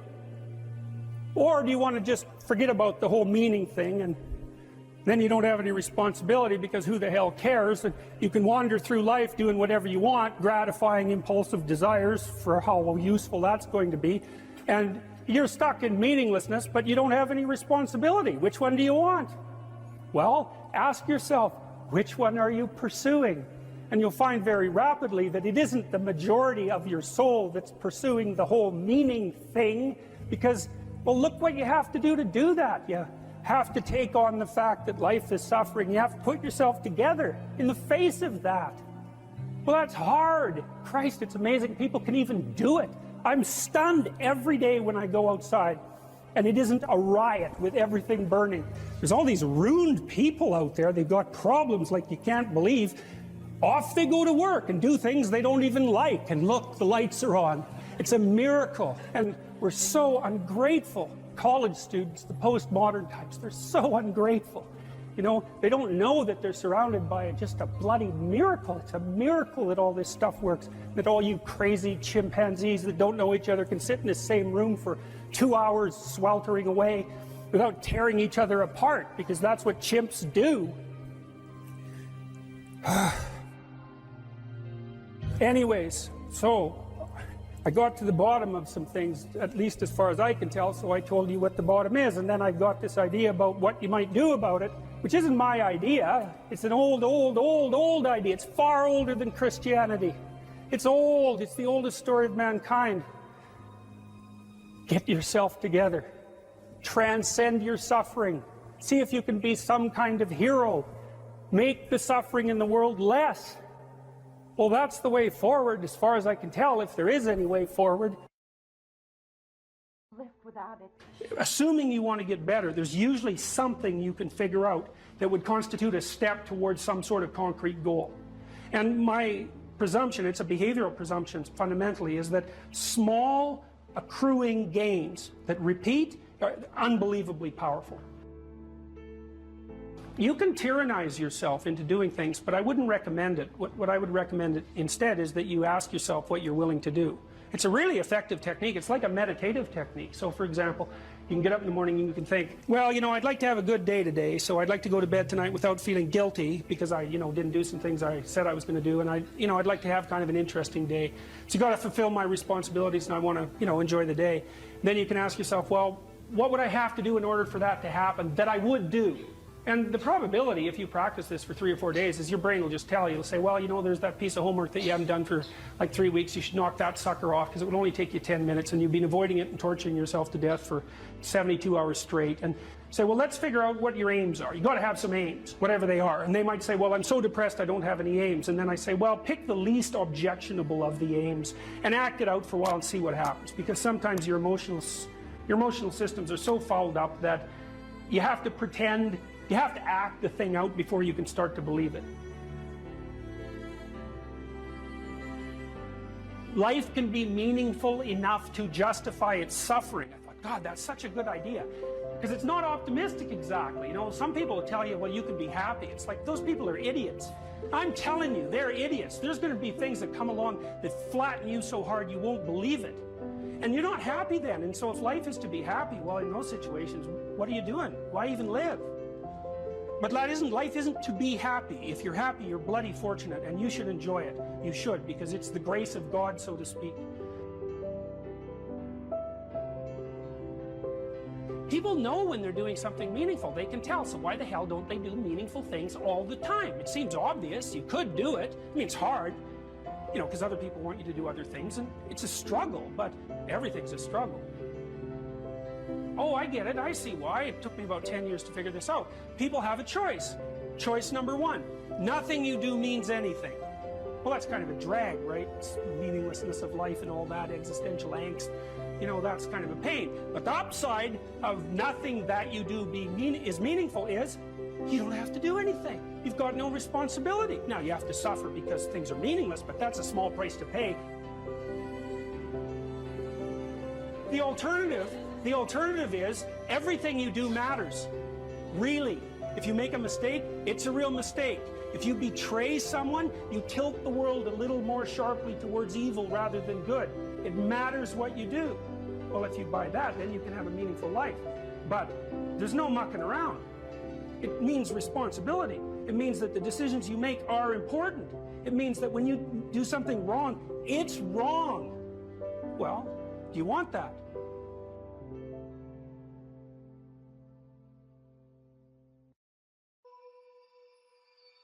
We should make a very clear distinction here that often when people are embittered and resentful and feel like they're victims, it's because really awful things have happened to them. Now, not always, but often. And so then the question is, well, if you're in a situation and something really awful is happened to you or has happened to you, then, well, why shouldn't you feel like a victim? And is there a better alternative? And part of what you were trying to lay out in this part of the book is what those better alternatives are. So part of looking for that hero is to find out from someone else's example. In your case, it was your mother, but these other sources that you described of people who were in a sort of hell in an undeniable sense, but who chose in a very real way to make it as good as it could possibly be given the circumstances. And so they had to turn to sources of power, let's say, and strength and fortitude and resilience that weren't, in some sense, obviously associated with the catastrophe. I mean, in your mother's case, it's a pretty tragic situation. She's a young mother, she has young kids, now she has breast cancer, and she fights a losing battle over a period of 5 years. That's pretty bad. And then you have to ask yourself, given that that's obviously pretty bad, how is it even possible that someone could handle that with not only grace and courage, but the kind of grace and courage that leaves their children with an immovable sense of the ability to prevail in the face of the deepest adversity. I mean, that's really something. You said here, thousands have come before you and they did just fine. So quit your complaining. And it's not because you have nothing to complain about. That's not the case. It's that that's not the right approach. The fact is, and this is such an optimistic fact, as well as a judgment in some sense, the fact is that if someone else can do it, so can you. And that's something, right? If you're reading about the great heroes in history, people who are in these terrible situations, and you see someone rise to the occasion, and then you can say, well, that was a person who did that, and I'm a person, and so maybe I have that capacity too, even though I don't know how to approach it. And then some of the rest of your book, much of the rest of your book, I would say in some sense is a guide to help people figure out how they could approach that. One of the things you point out first is, well, notice who you admire. And then maybe try consciously practicing becoming like that. And you know, people are very, very, very, very tough. And it turns out that if you face things It turns out that if you face things, that you can put up with a lot more than you think you can put up with, and you can do it without becoming corrupted.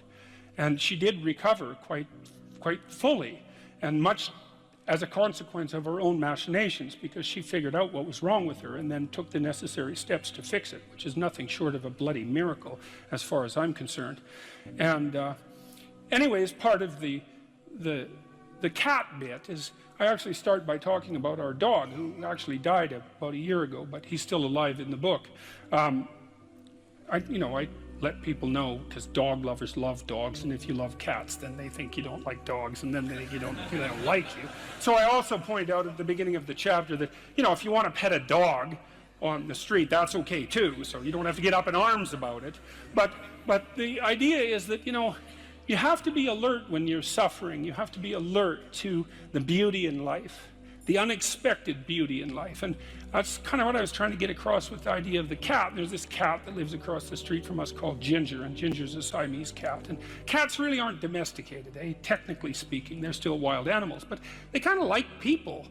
God only knows why, but they do, And so Ginger will come wandering over, and our dog looks at her, but they're friends, and she rolls over on his back, and Seiko used to, nose her a bit, and then she'd kind of mosey over and let you pet her if she was feeling like it that day. And, you have to look for that little bit of sparkling crystal in the darkness when things are bad. You have to look and see where things are still beautiful and where there's still something that's sustaining. And, you narrow your time frame and you be grateful for what you have, and that can get you through some very dark times, and maybe even successfully if you're lucky. But even if unsuccessfully, then maybe it's only tragic and not absolute hell.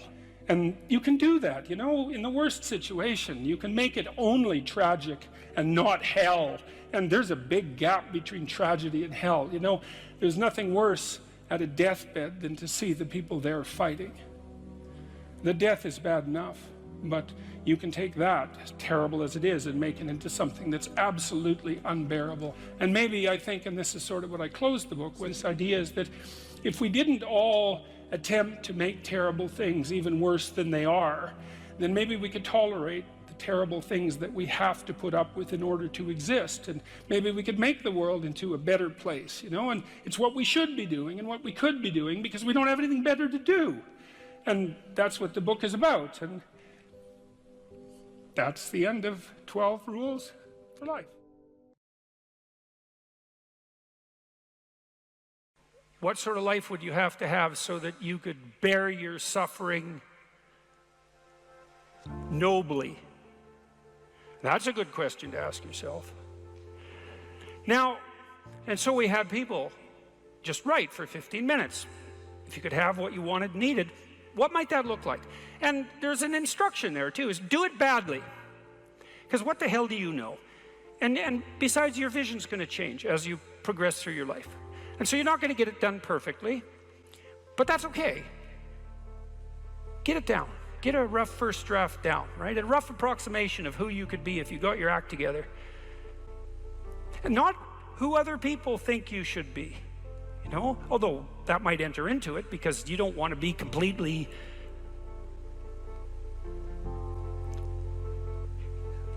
you can't be who you are properly and ignore the fact that you're embedded in a social context. And so you have to take the fact that there are other people into account. And it doesn't mean be who your parents think you should be either, even though that's another source of information that you might want to consider. It's a deeper question. It's like, what would actually motivate you? And you might think, well, I could never have that. It's like, that's not the question that's being addressed here. Although I would say, there's no sense floating off into some kind of impossible juvenile fantasy. And we're making an assumption that you're taking the question seriously, and that you're going to remain within the bounds of what you regard as sanely reasonable.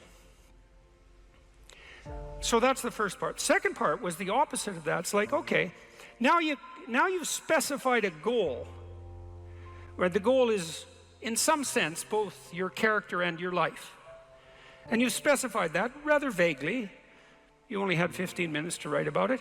And that's a good thing, because now you have something to move toward. Now, I could tell you this technically. This is an interesting thing to know. People say they want to be happy. That's not true, by the way. If you investigate what people mean when they say they want to be happy, they say, I just want to be happy. It's a very funny phrase. It's, what do you mean, just? Like, there isn't anything harder than that.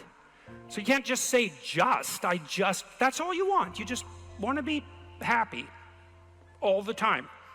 That's all it would take. It's like, good luck with that. That's not going to happen. So you can get rid of the just. And then, I want to be happy. Well, maybe. Actually, what people really mean when they say that is they don't want to suffer and be miserable. So really what they mean is they don't want to experience excess negative emotion. And you can find that out if you carefully question people and carefully analyze the answers. You find out they're actually more concerned about avoiding the catastrophic negative than living in a world of hedonistic delight. Now, you also find that while avoiding the catastrophic tragedy, they wouldn't mind having a little bit of hedonistic delight. And so some happiness is interleaved in there.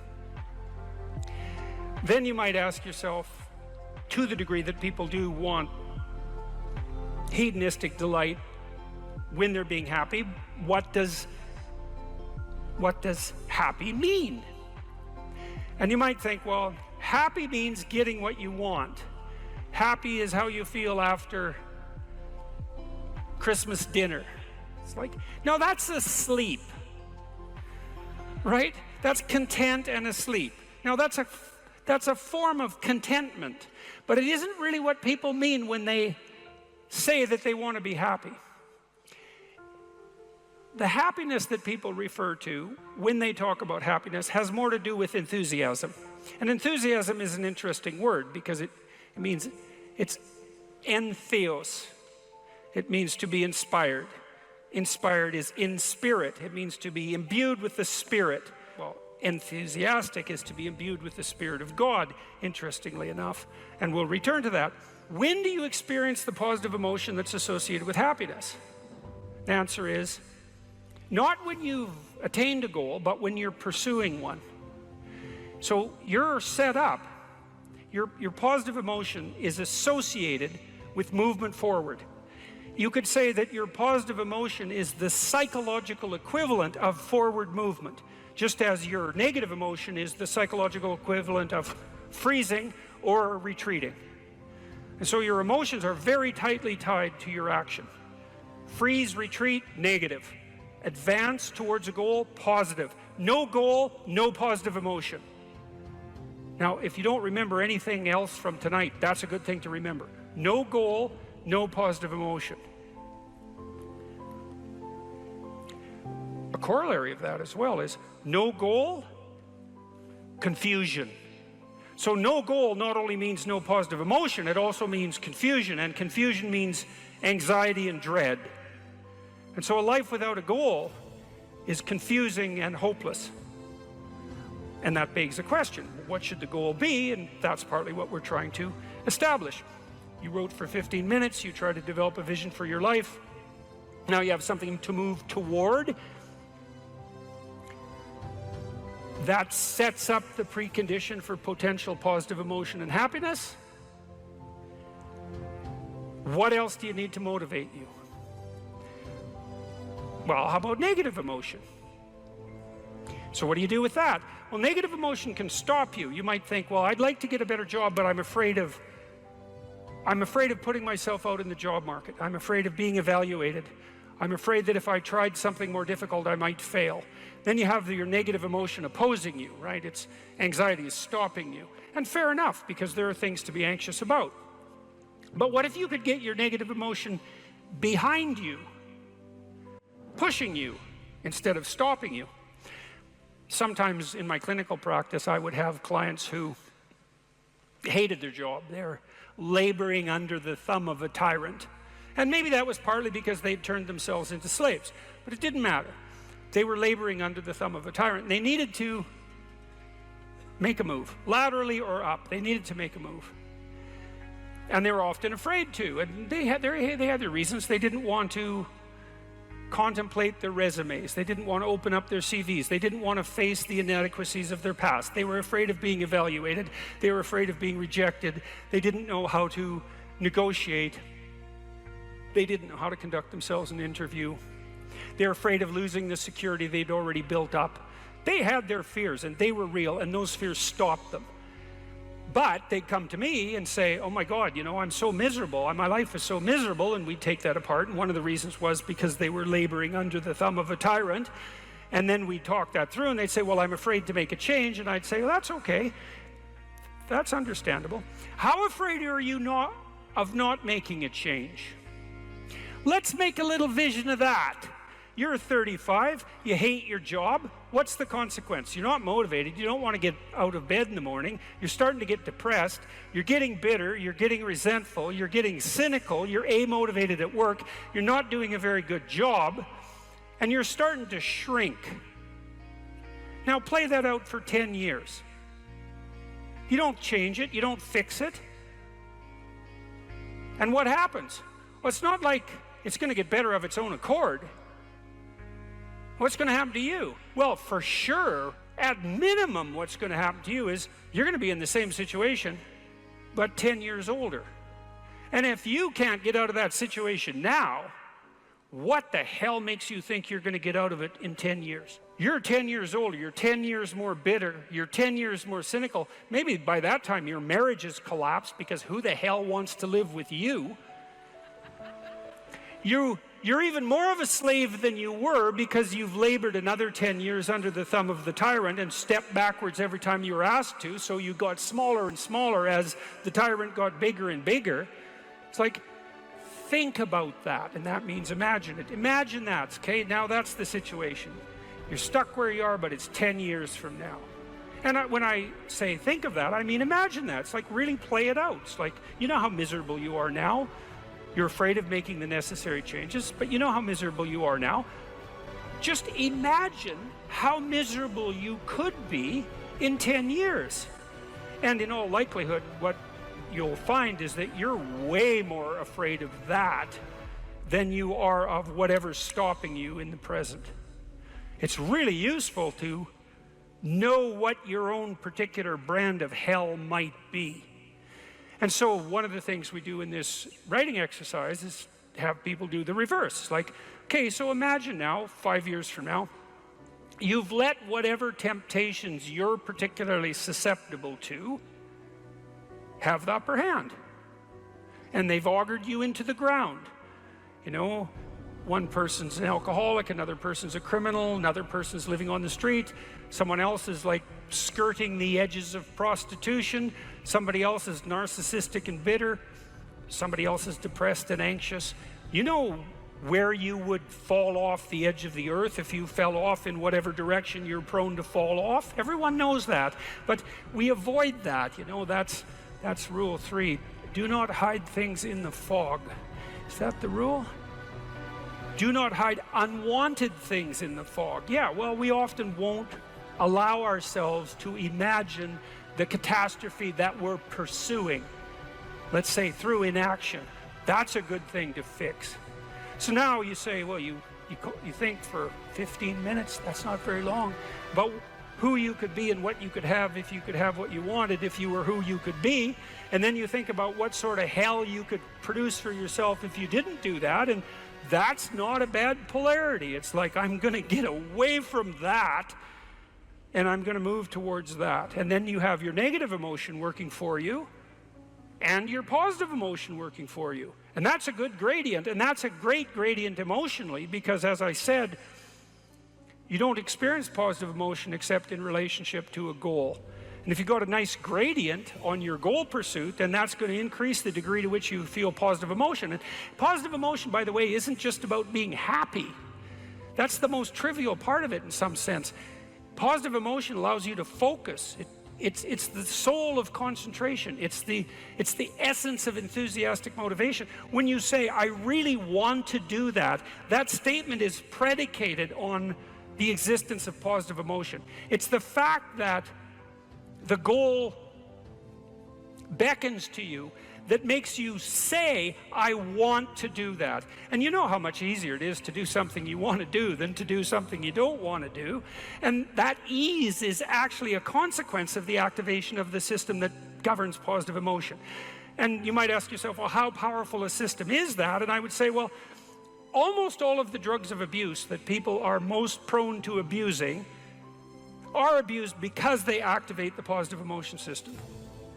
So cocaine, methamphetamine, heroin is also a painkiller, but it has a psychomotor stimulant element. That's the technical term for the pharmacological effect of pharmacological agents on the positive emotion system. Psychomotor stimulation. Psychomotor because it's associated with movement forward. And cocaine is such a powerful drug because it makes you feel like you're doing something worthwhile. That's the system it hyperactivates. And so it's a primary system of motivation. It's as old as forward movement itself. It's a cardinal source of meaning. And it only manifests itself in relationship to a goal.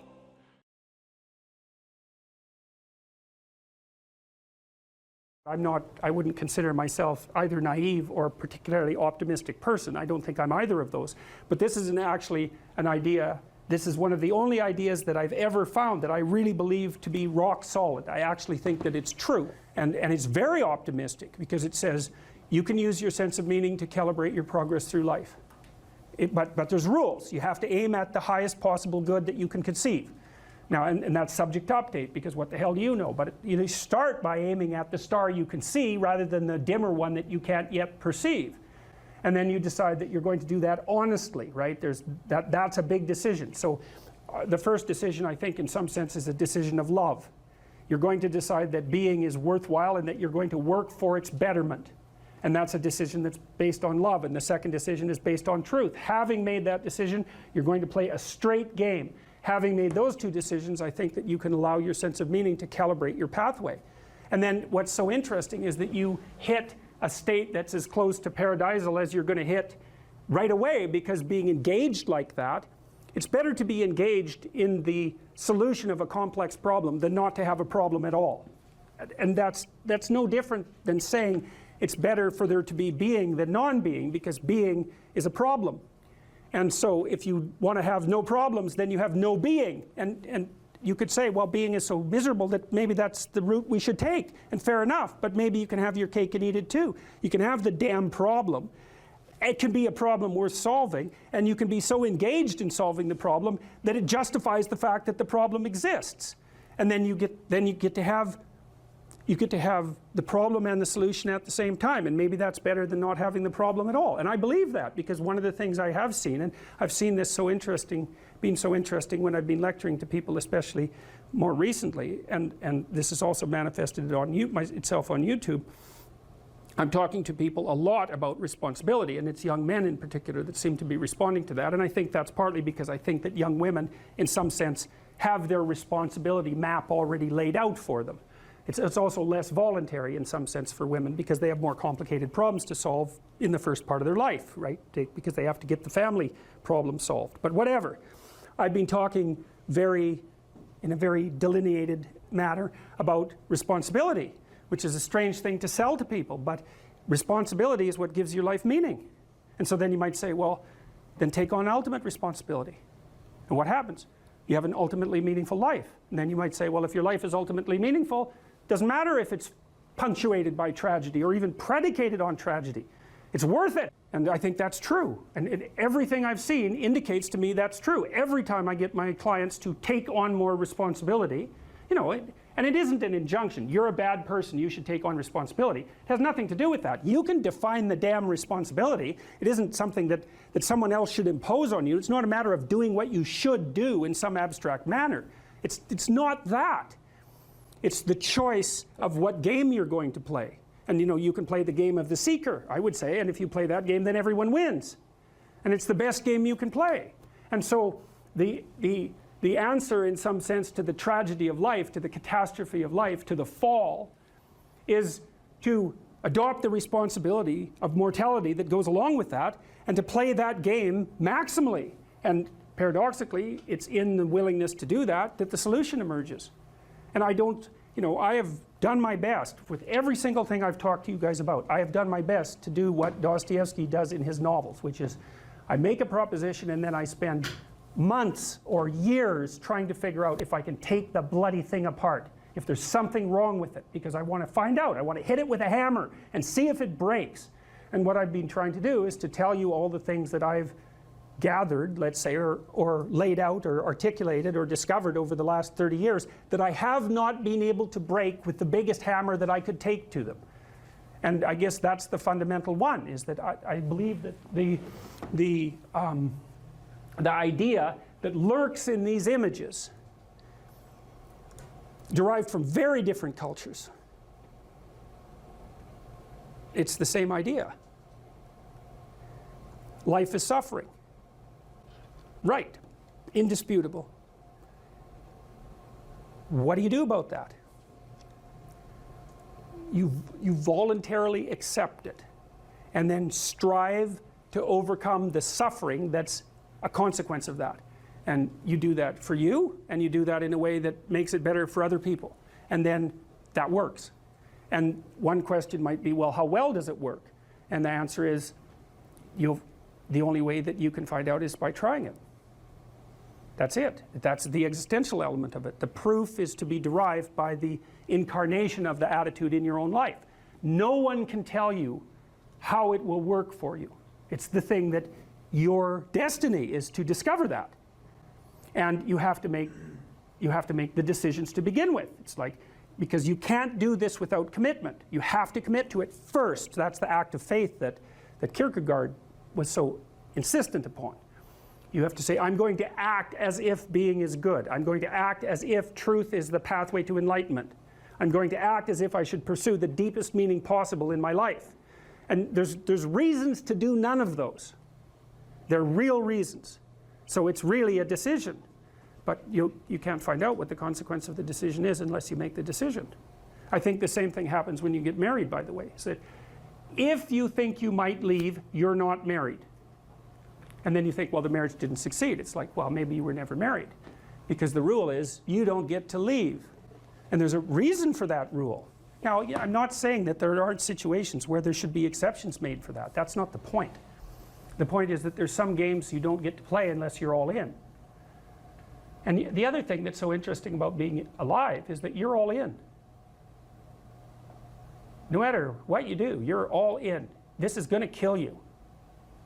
So I think you might as well play the most magnificent game you can while you're waiting. Because do you have anything better to do? Really? Why not pick the best thing possible that you could do? Why not do that? Maybe you could justify your wretched existence to yourself that way. I think you could. That's what it looks like. You know, people find such meaning in the responsibilities they adopt, it stops making them ask questions about what life is for. If you have a newborn child, for example, like, unless you're really in a bad way, psychotically depressed, or maybe your personality really needs some retooling, you stop thinking about anything but ensuring that that baby is doing well. And if someone comes along and asks you an existential question about your commitment to that, the right response is, why are you asking me such stupid questions when this is manifesting itself right in front of your eyes? Like, how blind can you be? That isn't a time for questions about the meaning of life. The answer is right in front of you. And if you can't see it, it's not because life has no meaning, it's because you're blind.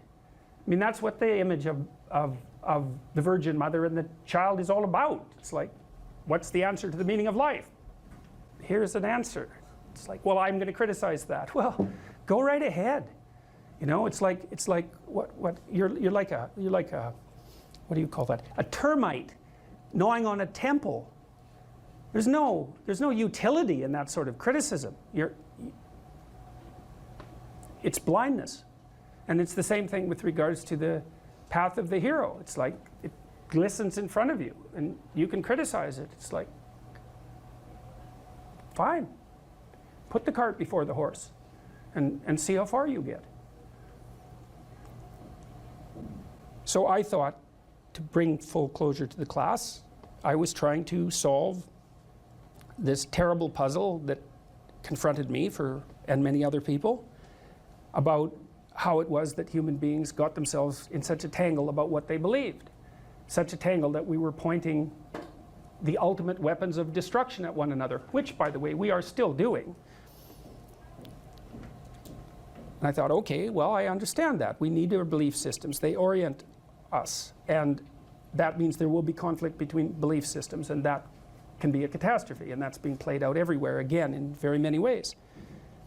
What's the solution to that? Well, one possibility is there's no solution. It's just mayhem all the way around. Could be the case. But it seemed to me, as I delved into it, that the proper solution to that was to live properly as an individual, because you're more powerful than you think. Way more powerful than you think. I mean, God only knows what you are in the final analysis. You're blind to your own weaknesses, but you're also blind to your own strengths. And so then I think, well, if you got your act together, it'd be better for you, and instantly it would be better for your family, assuming they wanted you to get your act together, and not everyone does, and then it would be better for the community. It's like, how far could you take that? If you stopped wasting time, and if you stopped lying, and if you oriented yourself to the highest possible good that you could conceive of, and you committed to that, how much good could you do? Well, I would say, why don't you find out? So that's what I think you should do. You should find out. You don't have anything better to do. And there's nothing in it, as far as I've been able to tell, there's nothing in it but good. So maybe you could sort yourself out so that you wanted nothing but the good. And then maybe you could help make that manifest in the world. And maybe we wouldn't have all these terrible problems then. At least we'd have fewer of them, and that would be a start. So it's the answer to the problem of humanity is the integrity of the individual. That's the answer. So, and states that are predicated on that realization are healthy. So, and states that aren't are doomed to stagnation and catastrophic collapse. And personalities that are predicated on self-tyranny and the tyranny of others are doomed to collapse. So, and then you think, well, what's the barrier? And the barrier is, are you willing to accept the responsibility?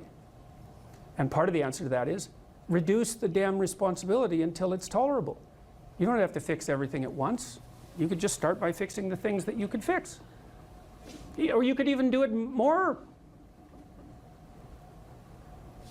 You could do it with even less self-sacrifice. You could start by fixing only the things that you want to fix. God, you can get a massive way that way. So do it. See what happens. That's what you should have been taught in university right from the beginning. It's like, aim at the highest good. Tool yourself into something that can attain it. And go out there and manifest it in the world. And everything that comes your way will be a blessing. And so all you have to do is give up your resentment and your hatred. I know that's a hard thing to give up because you have plenty of reason for it. That's probably a good place to stop. So it was a pleasure.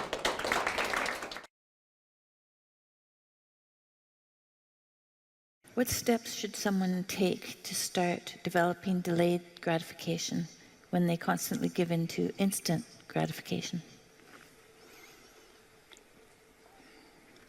Well, okay, imagine, I know the answer to this to some real degree because I had graduate students in particular who I picked because they were very smart and often very creative, but sometimes they weren't very conscientious.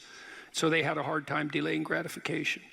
And so, well, I would say, if you would like to discipline yourself, which is a very good idea, you need to pick a direction. Pick a direction you want to go first. Pick a goal you would like to attain. And a medium to long-term goal. You might imagine something you need and want, some attainment that you could that would motivate, whose pursuit would motivate you? And you can ask yourself that. It's a good question to ask yourself in general, you know. This is a very good question to ask yourself is, if you could have what you needed and wanted, what would that be? And that's a meditative question. You don't want to force an answer out of yourself. You want to ask yourself that like you would ask someone else. If I could have what I wanted, what would that look like? And you can ask yourself that in a more differentiated way. If I could have the relationship that I needed and wanted, if I could have the friendships, if I could have the job or career, if I could have the educational pathway, if I could adopt civic responsibility in an optimized manner, if I could engage in some creative enterprise, if I took care of myself properly, if I regulated my susceptibility to temptations, what would that look like if it was optimized? And then that sets you up a goal that has some motivational force. This is worth doing. And then you might find, well, you don't do it anyways. And then I would say, well, that's because you're biting off more than you can chew. The next goal is to take your goal and to fragment it into micro goals until you find a micro goal that's small enough that it still presents some challenge that you will do. And so I've become, one of the things I'm known for, I suppose, is my advice to people to clean up their rooms. And the people who think I'm their enemy laugh about that rule because of its simplicity, let's say. But the only reason they think it's simple is because they've never tried it. It's actually extremely difficult. And it was very frequently the case that, well, it's very difficult to put your room, your office, your bedroom in order. I mean, you think about your bedroom, hypothetically, let's say you're married, you share that room with someone else. Is your bedroom in order? Really? And I don't just mean, you know, is it neat? Maybe it's too neat. Maybe it's too orderly. Maybe it's too sterile. Maybe it's too bare. Maybe that characterizes your whole bloody relationship. Maybe, really? And maybe that is genuinely reflected in the state of your room, because it's very probable that that room is a microcosm of your marriage. It's highly probable. And so what that would mean is to organize that room would require the organization of your marital life, not least because if you want to put that room in order, you're going to have to negotiate with your wife about how that's going to be done. And while you're making that negotiation, even in relationship to the micro details, you're going to encounter almost everything that's wrong with your relationship. And so, you know, you might ask yourself when you walk into your bedroom, I hate this bedroom. It's like, you should really think that through. And then you need to think through what you would need to do so that you love that room, or even more complexly, so that you both loved it. Because that's a tough thing to attain, boy. Because you're going to have differences in taste, you're going to have differences in orderliness. There's all sorts of things that you're going to have to negotiate in order to make that room you both inhabit jointly desirable.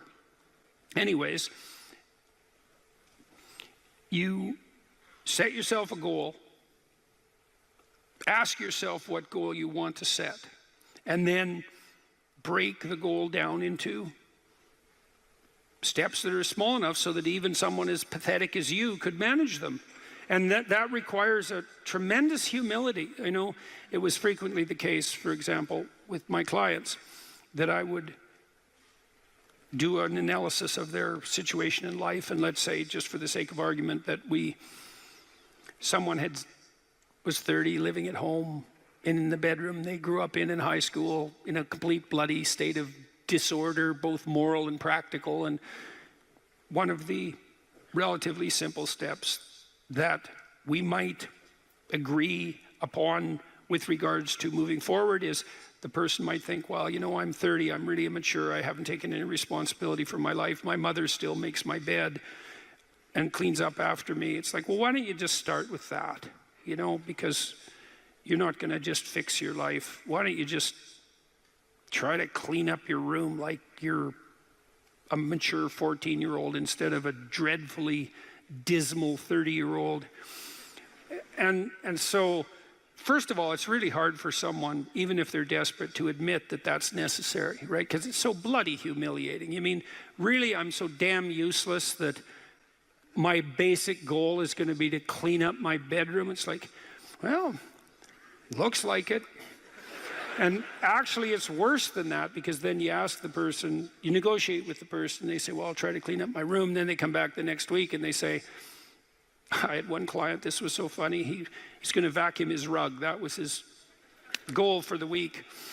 He just had a child out of wedlock, and he was afraid that he was going to be a very bad father, which was a very realistic fear. And so he wanted to put himself together, you know, and so that's why he came to see me. And he lived in this squalor, and one thing we decided to do was that he could vacuum the rug, which he hadn't done for like 12 years because his mother would do it. And so it was so funny, it's so unbelievably comical. He went and got the vacuum, a stand-up vacuum, an upright vacuum, and he brought it into his room, but he didn't bring it all the way in. He put it in the doorway, leaning like this across the doorway. And then instead of vacuuming his room, he stepped over that bloody vacuum cleaner for a whole week and then came and told me that he couldn't do it. It's like, it's not surprising to me at all, because you think, well, that's such a trivial thing. It's like, if it was such a trivial thing, he'd have a clean room. It's not trivial at all. That chaos in his immediate environment was deeply emblematic of the chaos of his life. They were the same thing. And so for him to even begin the process of bringing order to chaos, which is a divine process, by the way, and the highest moral requirement, he had to be willing to face the catastrophe, the chaotic catastrophe of his life. And he hadn't done that for like 30 years. Why was he going to start that week? Just because he said he was going to? It's like, good luck. So what you do as a therapist in that situation is you just make the task smaller until you find a task so small, but still moving forward, that the person will do. So I might have said, I don't remember the particulars of the situation, I might have said, well, do you think you can get that vacuum cleaner, do you think you could move it out of the doorway into your room? That's all you have to do this week. Do you think you can do that? And I'd say that and offer that without being contemptuous. Like, you have to be very careful about such things. And I know that this is more complicated than it looks. And I also know that the first step taken towards the domination of chaos and its transformation into order is a cardinal and difficult step. And so you can make it small, and that's fine, it'll still work. So I might say, well, just move the vacuum cleaner inside your room. And then I would also say to someone in that situation, don't do more than that. If the agreement that you've made with me and with yourself is that that's enough, abide by the contract that you've written with yourself and allow yourself to be grateful for the fact that you had the courage to take even a single step forward. And don't push your bloody luck, because maybe you'll have a brief fit and vacuum the whole rug, and then you'll be so annoyed at how you've destabilized your entire life that you'll redouble your attempts to make a mess, and the place will be more like hell than ever for 2 months. It's very probable that that sort of thing will occur if you break the contract you've set with yourself. The upside of this is, because you think, oh my God, that's so dismal, I have to start that low. It's like, yeah, probably, especially if it's a real difficult thing you're trying to sort out. You have to start as low as you are useless, and that's low. So, but the upside is that progress accelerates, it's not linear, and so if you take once you take the first step, the probability that you'll take a slightly larger second step increases, and that increases non-linearly.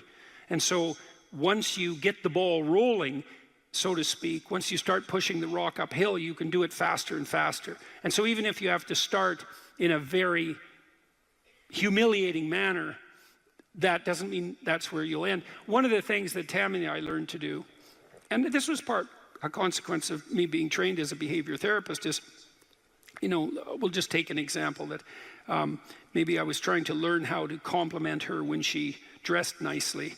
And maybe the fact that I wasn't good at that was manifest in the fact that she'd put some effort into her dress, and then I wouldn't respond in the appropriate manner, and that would dishearten her.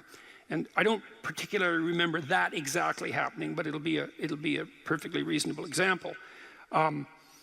And so then she would be displeased. And then the question would be, well, is she displeased because I'm too stupid to offer a proper compliment? Or is she displeased because she's so needy and lacking confidence that she needs a compliment that would go beyond the ordinary? And the answer is, what the hell do we know? Could be one or the other or both. And so what's a possible solution to that? And one possible solution would be, okay, if you do put some effort into your appearance, or I do, we could reverse the situation, but if you put some effort into your appearance and you would like to hear from me exactly the words that would give you, that would reward you for doing that and provide you with the confidence to attempt it again in the future, what would those words be? You look good without a beard, dear. Thank you. You're welcome. Yeah. Very funny. Very funny. And so, and then you can say, well, if you tell me those words, I will repeat them back to you. And then the person who needs the words might object, well, that's false, it's superficial, it's artificial, it's not spontaneous. And if you really loved me, I wouldn't have to tell you what to say. It's like, well, all of that's wrong. It's like, just because I love you doesn't mean I'm not stupid. And so, in fact, I love you might even be evidence that I am, in fact, stupid. So like, help me out here. I don't know what you want, and maybe you could just tell me, and then I'll tell you what you want, and I'll do it stupidly and badly. But I'll be slightly better at it the next time, and maybe if you let me practice 50 times stupidly and badly, I'll get reasonably good at it, and then that's something that we'll be both good at for the rest of our lives.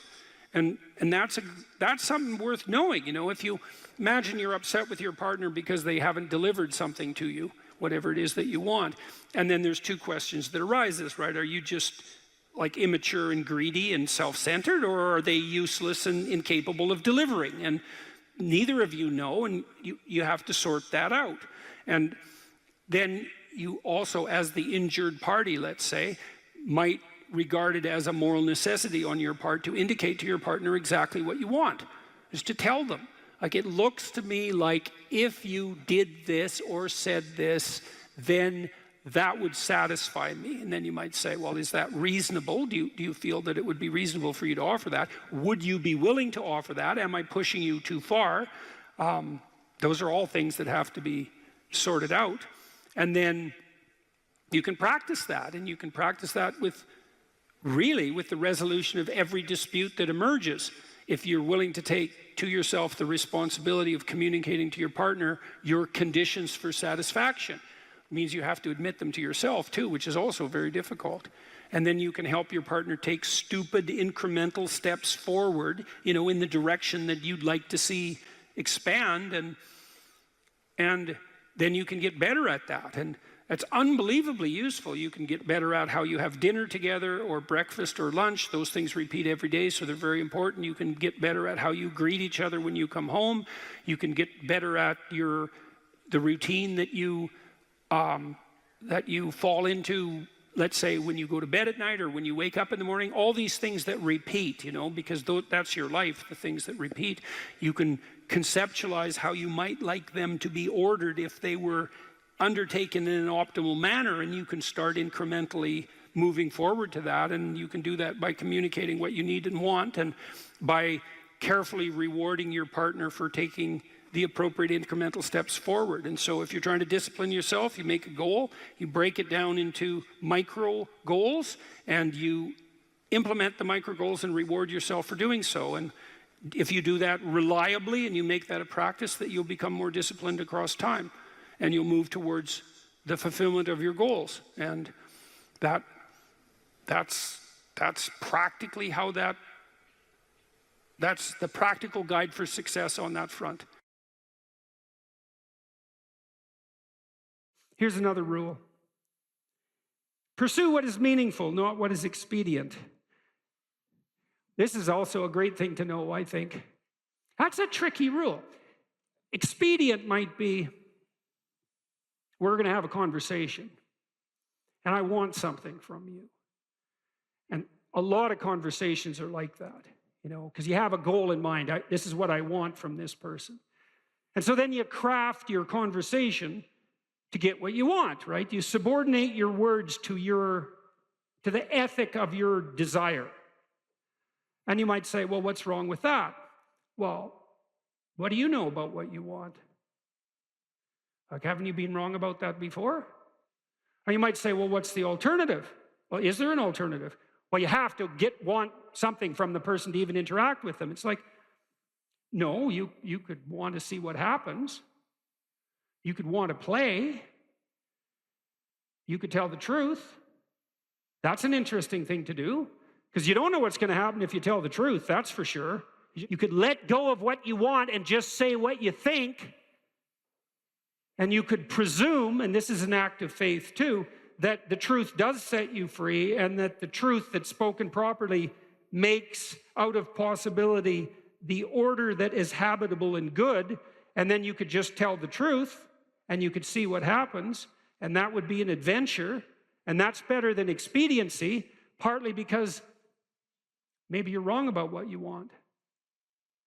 You know, and you know that because you're kind of narrow and maybe narrowly self-serving from time to time, and your purview of the world isn't as wide as it could be, and you're a bit bitter, so you tend to be that narrowly selfish because of that. And so you want something from a conversation, and you bend and twist it to get it. It's like, fine, but maybe you'll get something you don't want. Or worse, you'll get something that's positively bad for you. That happens a lot. And so part of the reason there's a deep moral injunction to tell the truth in a religious sense is because there's a hypothesis behind that, which is there isn't anything better that can happen to you than what will happen to you if you tell the truth. Now, that might be hidden from you because sometimes if you tell the truth, and I don't mean to blurt everything out carelessly, like this is a sophisticated thing to do. It's not careless. It doesn't mean just say any old thing that pops into your head. You have to be judicious with the truth. But the notion would be, if something emerges as a consequence of engaging truthfully, and it doesn't seem to be going your way, wait. There's more to the story to unfold, because like, how do you know if it goes your way or not? Like, over what time span are you calculating this? Because sometimes things can go pretty badly initially and then much better as they progress. And lots of times the truth has that effect, because you reveal something that's maybe disturbing or shocking even to yourself and to others, and it causes waves, especially if it's a deep truth, and that destabilizes everything. It's like, yeah, but maybe that's preferable to a false peace. You can't find out if it's true without doing it. You're not going to gather the evidence beforehand. So that's the truth side of it. Meaning, pursue what's meaningful instead of what's expedient. It's another hint, like the spirit of play, about the pathway. The yin and yang symbol, the famous symbol, it's two serpents, one black, one white, head to tail. Inside the black serpent, there's a white dot, and inside the white serpent, there's a black dot. And the representation is something like the world of your experience is made up of chaos and order. And order is where you are when things are going according to what you want. And chaos is everything that can come in and disrupt that. And both of those can be positive and negative. Too much order, tyranny, right? Too much chaos, nihilistic uncertainty. Optimized balance. So let's think about what the optimized balance would mean. You have a structure of perception and conception that you inhabit. It's orderly, reasonably orderly. Orderly enough so that when you inhabit it, most of the time things are going the way you want them to go. But things change and shift, and you don't know everything you should know. So you can't just stay where you are with a good thing. You have to expand. And as you expand, you move out of the domain of order into the domain of chaos, or out of the domain of actuality into the domain of possibility. And then you might think, well, how do you know when you're doing that optimally? Well, one marker, as I said before, maybe that you do it in the spirit of play. But another is, and this is so much worth knowing, things get meaningful. You know, people ask, does life have any meaning? It's like, why is anything worth doing if in 4 billion years the sun is going to envelop the earth? And the answer to that question is, that's a stupid question. And I can prove that in some sense. It's like, you're a mother and your baby's crying, and so you're going over there to do something about it. And someone comes along and says, why do you care if that baby's crying? You know, in 4 billion years, the sun is going to envelop the earth. And what's the right response to that? It's like, it's something like, go away. Are you out of your mind? And the answer to that question is yes, you are out of your mind. Of course, you can find a time frame or a spatial frame of reference that makes everything you do pointless. You know, it's like, what is this going to matter in 20 trillion years? Well, it's like, the only proper response to that is that's not a wise time frame. Imagine you're in a concert, you know, listening to some great music, and it's got you, you know, and someone taps you on the shoulder, and you know, this is going to come to an end. And well, what's your response? Like, go away. And that's the right response to that voice in your head that does those things to you, which says, you know, you're engaged in something, and a nihilistic thought comes out. Well, what's the point of this, given, you know, how unbearable the world is in the current political situation, and the fact that we're inhabiting some ball of dust on the edge of some fringe part of the cosmos, and that everything's dead and material. It's like, get thee behind me, Satan, right? Really, it's not a mark of wisdom.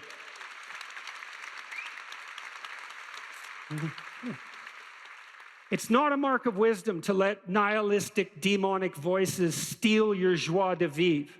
That is not a mark of wisdom. And you might object, well, at least it's not naive. It's like, yeah, cynicism might be preferable to naivety, but it doesn't hold a candle to wisdom.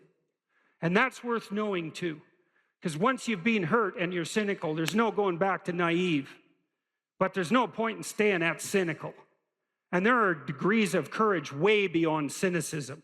And some of that is the regaining of the faith you had as a child despite your current level of wisdom.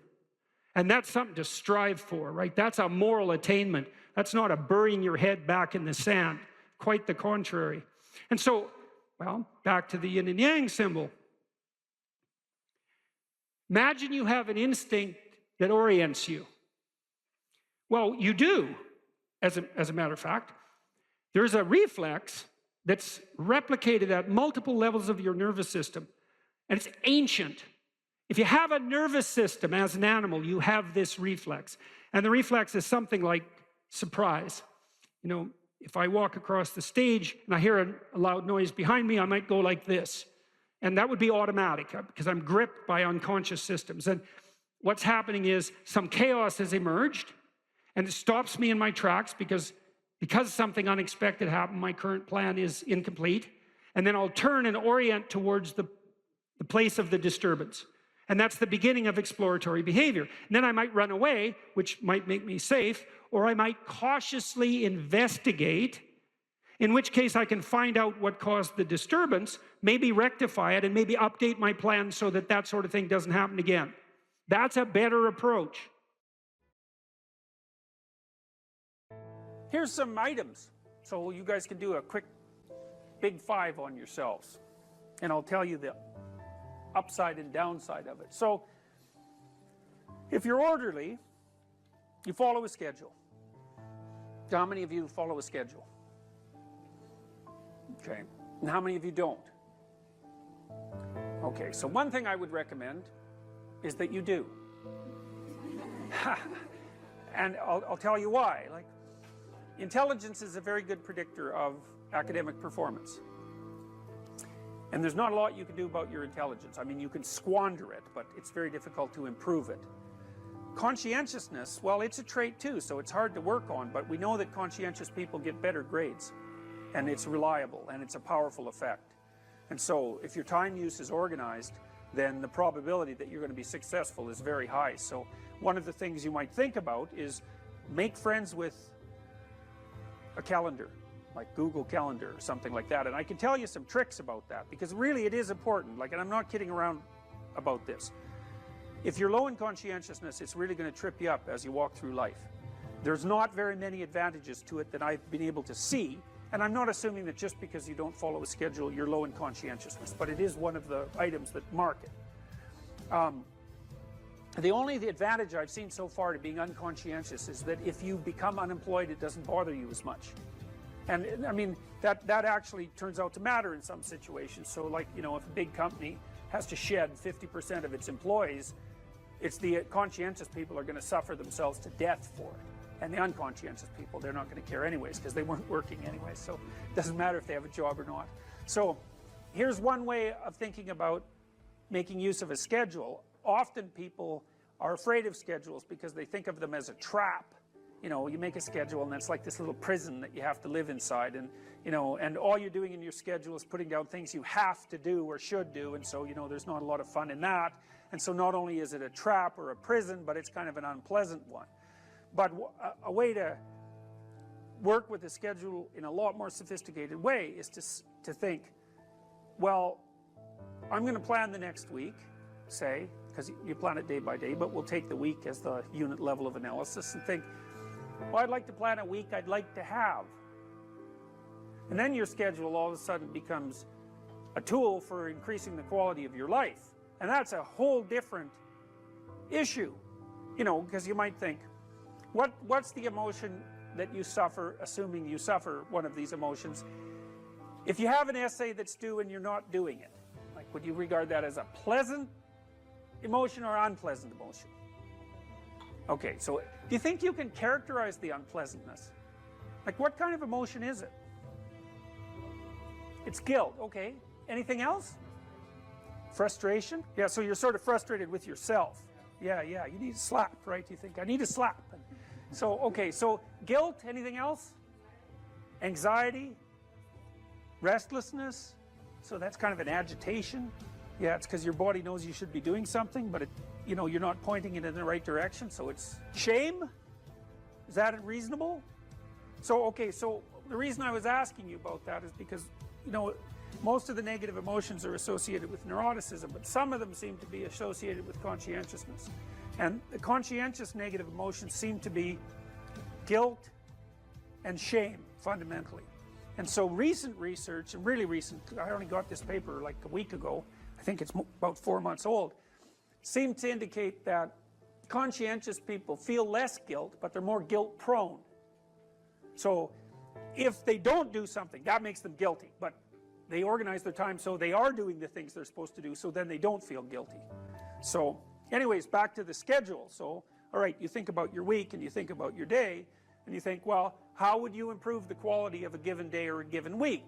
Well, one of the ways of improving it is to not put yourself into the situation where there are things hanging over your head that you have to feel guilty and ashamed about, because that's a very unpleasant way of being. And you know, if you have an essay that's due in a week and you're procrastinating, then the fact that you have to do that essay can ruin the whole week. And even when you're doing something that's positive, hypothetically, it's kind of that horrible kind of positive that you experience when you know that you should be doing something else. And so that's when you end up watching YouTube videos about like dancing cats or something like that. You know, and it's at best it's a guilty pleasure. It's not a pleasure at all. You think like, what the hell am I doing watching videos of dancing cats, you know? But then you know that you're procrastinating, and that's low quality, very low quality existence. So if you use your schedule, you can think, okay, well, here's some times that I'm going to do this work. And then you can also sort of ask yourself about that when you're designing your schedule. Because you don't want to design a schedule like you're Adolf Hitler telling yourself what to do, you know, because you're not going to comply with it then. What you have to do if you're going to design a schedule is you have to ask yourself, all right, I'm going to set aside some time to study over the next week or to do this essay or whatever it is. How much time would I actually spend studying? An hour or two a day might be a worthwhile thing to schedule in, and I would say don't schedule in more than that to begin with, because then you'll fail and then you'll stop using the schedule. And so the other thing you want to do is you want to schedule in things that you want to do, and then you want to look at the day or the week and you want to think, hey, that's a week I'd like to have. If I had a week like that, it would be good. You know, I'd be caught up, so so that all that negative emotion doesn't have to accrue. And I would have done a bunch of things that I'm interested in doing, and at the end of the week I'd be in better shape than I was at the beginning. And if you treat a schedule like that, so that what you're using it is to design the days and weeks that you want to have, instead of using it as this little, jail that you have to put yourself in that you're not going to do anyways, then you can learn to use them. And that's one thing you can do to make yourself more industrious, more conscientious. Follow a schedule. I've told people to learn to use a schedule, and people often hate schedules because they act as their own tyrants, right? They say, well, you have to do this unpleasant thing, and then here's another unpleasant thing you have to do, and then you have to do this unpleasant thing, and you do that for about 3 days, and you think, to hell with this, I'm not doing that, and you fall off the wagon. That isn't what you're supposed to do with a schedule. You're supposed to use it to design the days that you would like to have if you were taking care of yourself. And so some of that is, you wake up in the morning and you think, here's 5 things I have to do that if I don't do, my life will be worse. It's like paying bills, for example, or taking out the garbage. It's like you have to do those because otherwise things degenerate. So you got to put some of those in the schedule, because otherwise tomorrow is worse than today, and that's a bad trajectory. But you also want to build in things, you've got to act in some sense like you're dealing with a relatively recalcitrant 9-year-old. It's like, well, here's some things you have to do, but here's some things that if you do, you could reward yourself with. And if you get the balance there between obligation and reward right, then you'll find that you're motivated to do the things. And that's what you want to do. You want to do that so it's sustainable across days and weeks and months. And so you got to treat yourself like a good boss would treat a valued employee, and not like a tyrant would treat a slave, because the slave will rebel. And people say, well, I don't follow through on my plans. It's like, well, A, they're probably not very well formulated, and maybe you're doing them because of an external moral obligation or something. They're not really your plans, right? And B, you're acting like a tyrant and a slave, and that's a bad relationship to have with yourself. Treat other people as you would like to be treated. It works both ways. You also treat yourself like you treat other people properly. So that's a necessary thing, and often people don't do that. But the scheduling is really important.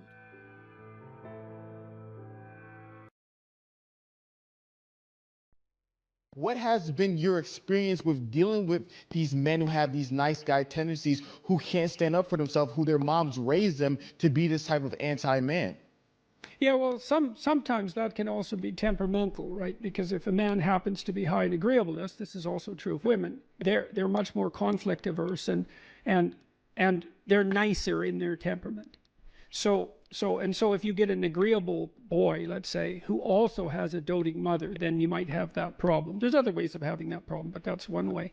Well, when I saw people like that in therapy, they were often resentful and angry and passive aggressive, and getting in their own way, often to spite, whoever was doting on them, let's say.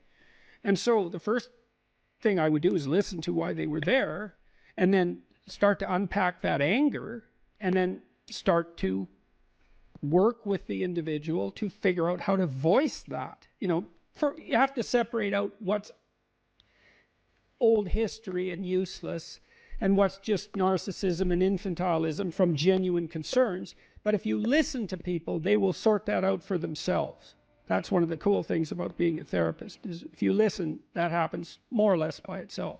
And then as a behavioral psychologist, maybe someone like that would need a raise, but would be afraid to ask their boss. Well, we just practice that.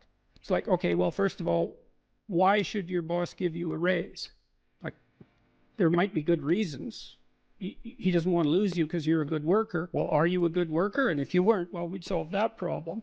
Put yourself in a position where you deserve the raise. Okay, well, now you're too timid or you're too unskilled, because you have to differentiate those two things too, because some people who can't stand up for themselves actually don't know how, whereas others are afraid, and some are both. And so you have to figure out, so some of it's skill training. Well, how do you actually ask your boss for a raise?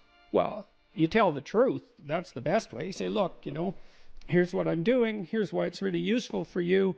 It looks like I'm somewhat underpaid in this role. That's demotivating me possibly. I also have other options. I think I need, 15% more, and I'm interested in moving up, and here's what I'll do for you if you do that. And so, think about it. And then if your boss doesn't do that and all that's true, well, then you should be assertive enough to find another job. Or maybe you look for another job before you even ask for the raise. Put your CV together, right? Update it so you're not afraid to look for another job. All this is strategic thinking. That was another thing that was really fun about clinical work. Most of my clients, they doubled or tripled their salaries within 3 or 4 years. Oh, They worked at it. This wasn't nothing. This was major league strategic planning. And that was true for women and men, and that's very fun to watch that happen. Think clearly about it, right? And get your act together, and you got to see what's getting in your way. So maybe you're afraid to ask your boss for a raise because if he says no, you'd have to look for a job, and you don't have your resume or CV updated. And the reason you don't have it updated is because you're embarrassed about the lacks in it, and you don't want to face the lacks because then you'd have to see how you didn't get educated properly because you were useless, and you'd have to take steps to rectify that. And it's a real mess down there, right? Yeah. The reasons you're not asking. So we'd lay that all out and then say, well, you're embarrassed about your resume. Well, update it and let's take a look at it. Okay, well, here's some holes and they're not good. What could you do to fix those? And then you break it down into small steps, right? Implementable steps. That's very practical. So that's a good thing to know. If you have your sights set on a goal, you'll move towards it if you break the steps down small enough so that even someone as useless as you will do it. And that also requires a fair bit of humility, because what you might find, especially if you're avoiding something, is that the step you are actually willing to take is so small that you're embarrassed to admit it to yourself, so you won't take any steps at all. Well, that's completely counterproductive. And the reason that's not proper thinking, let's say, or productive thinking, is that, well, small steps get bigger real fast. And it doesn't matter where you start. If you're doubling your utility every, few weeks, who cares where you start? It starts to take off real quick. So you don't want to be embarrassed. You don't want to be so embarrassed by where you are that it stops you from becoming who you could be. And that's tough. It can be that's real tough. I'm not making light of that. I see exactly why people avoid, but it's not a good solution.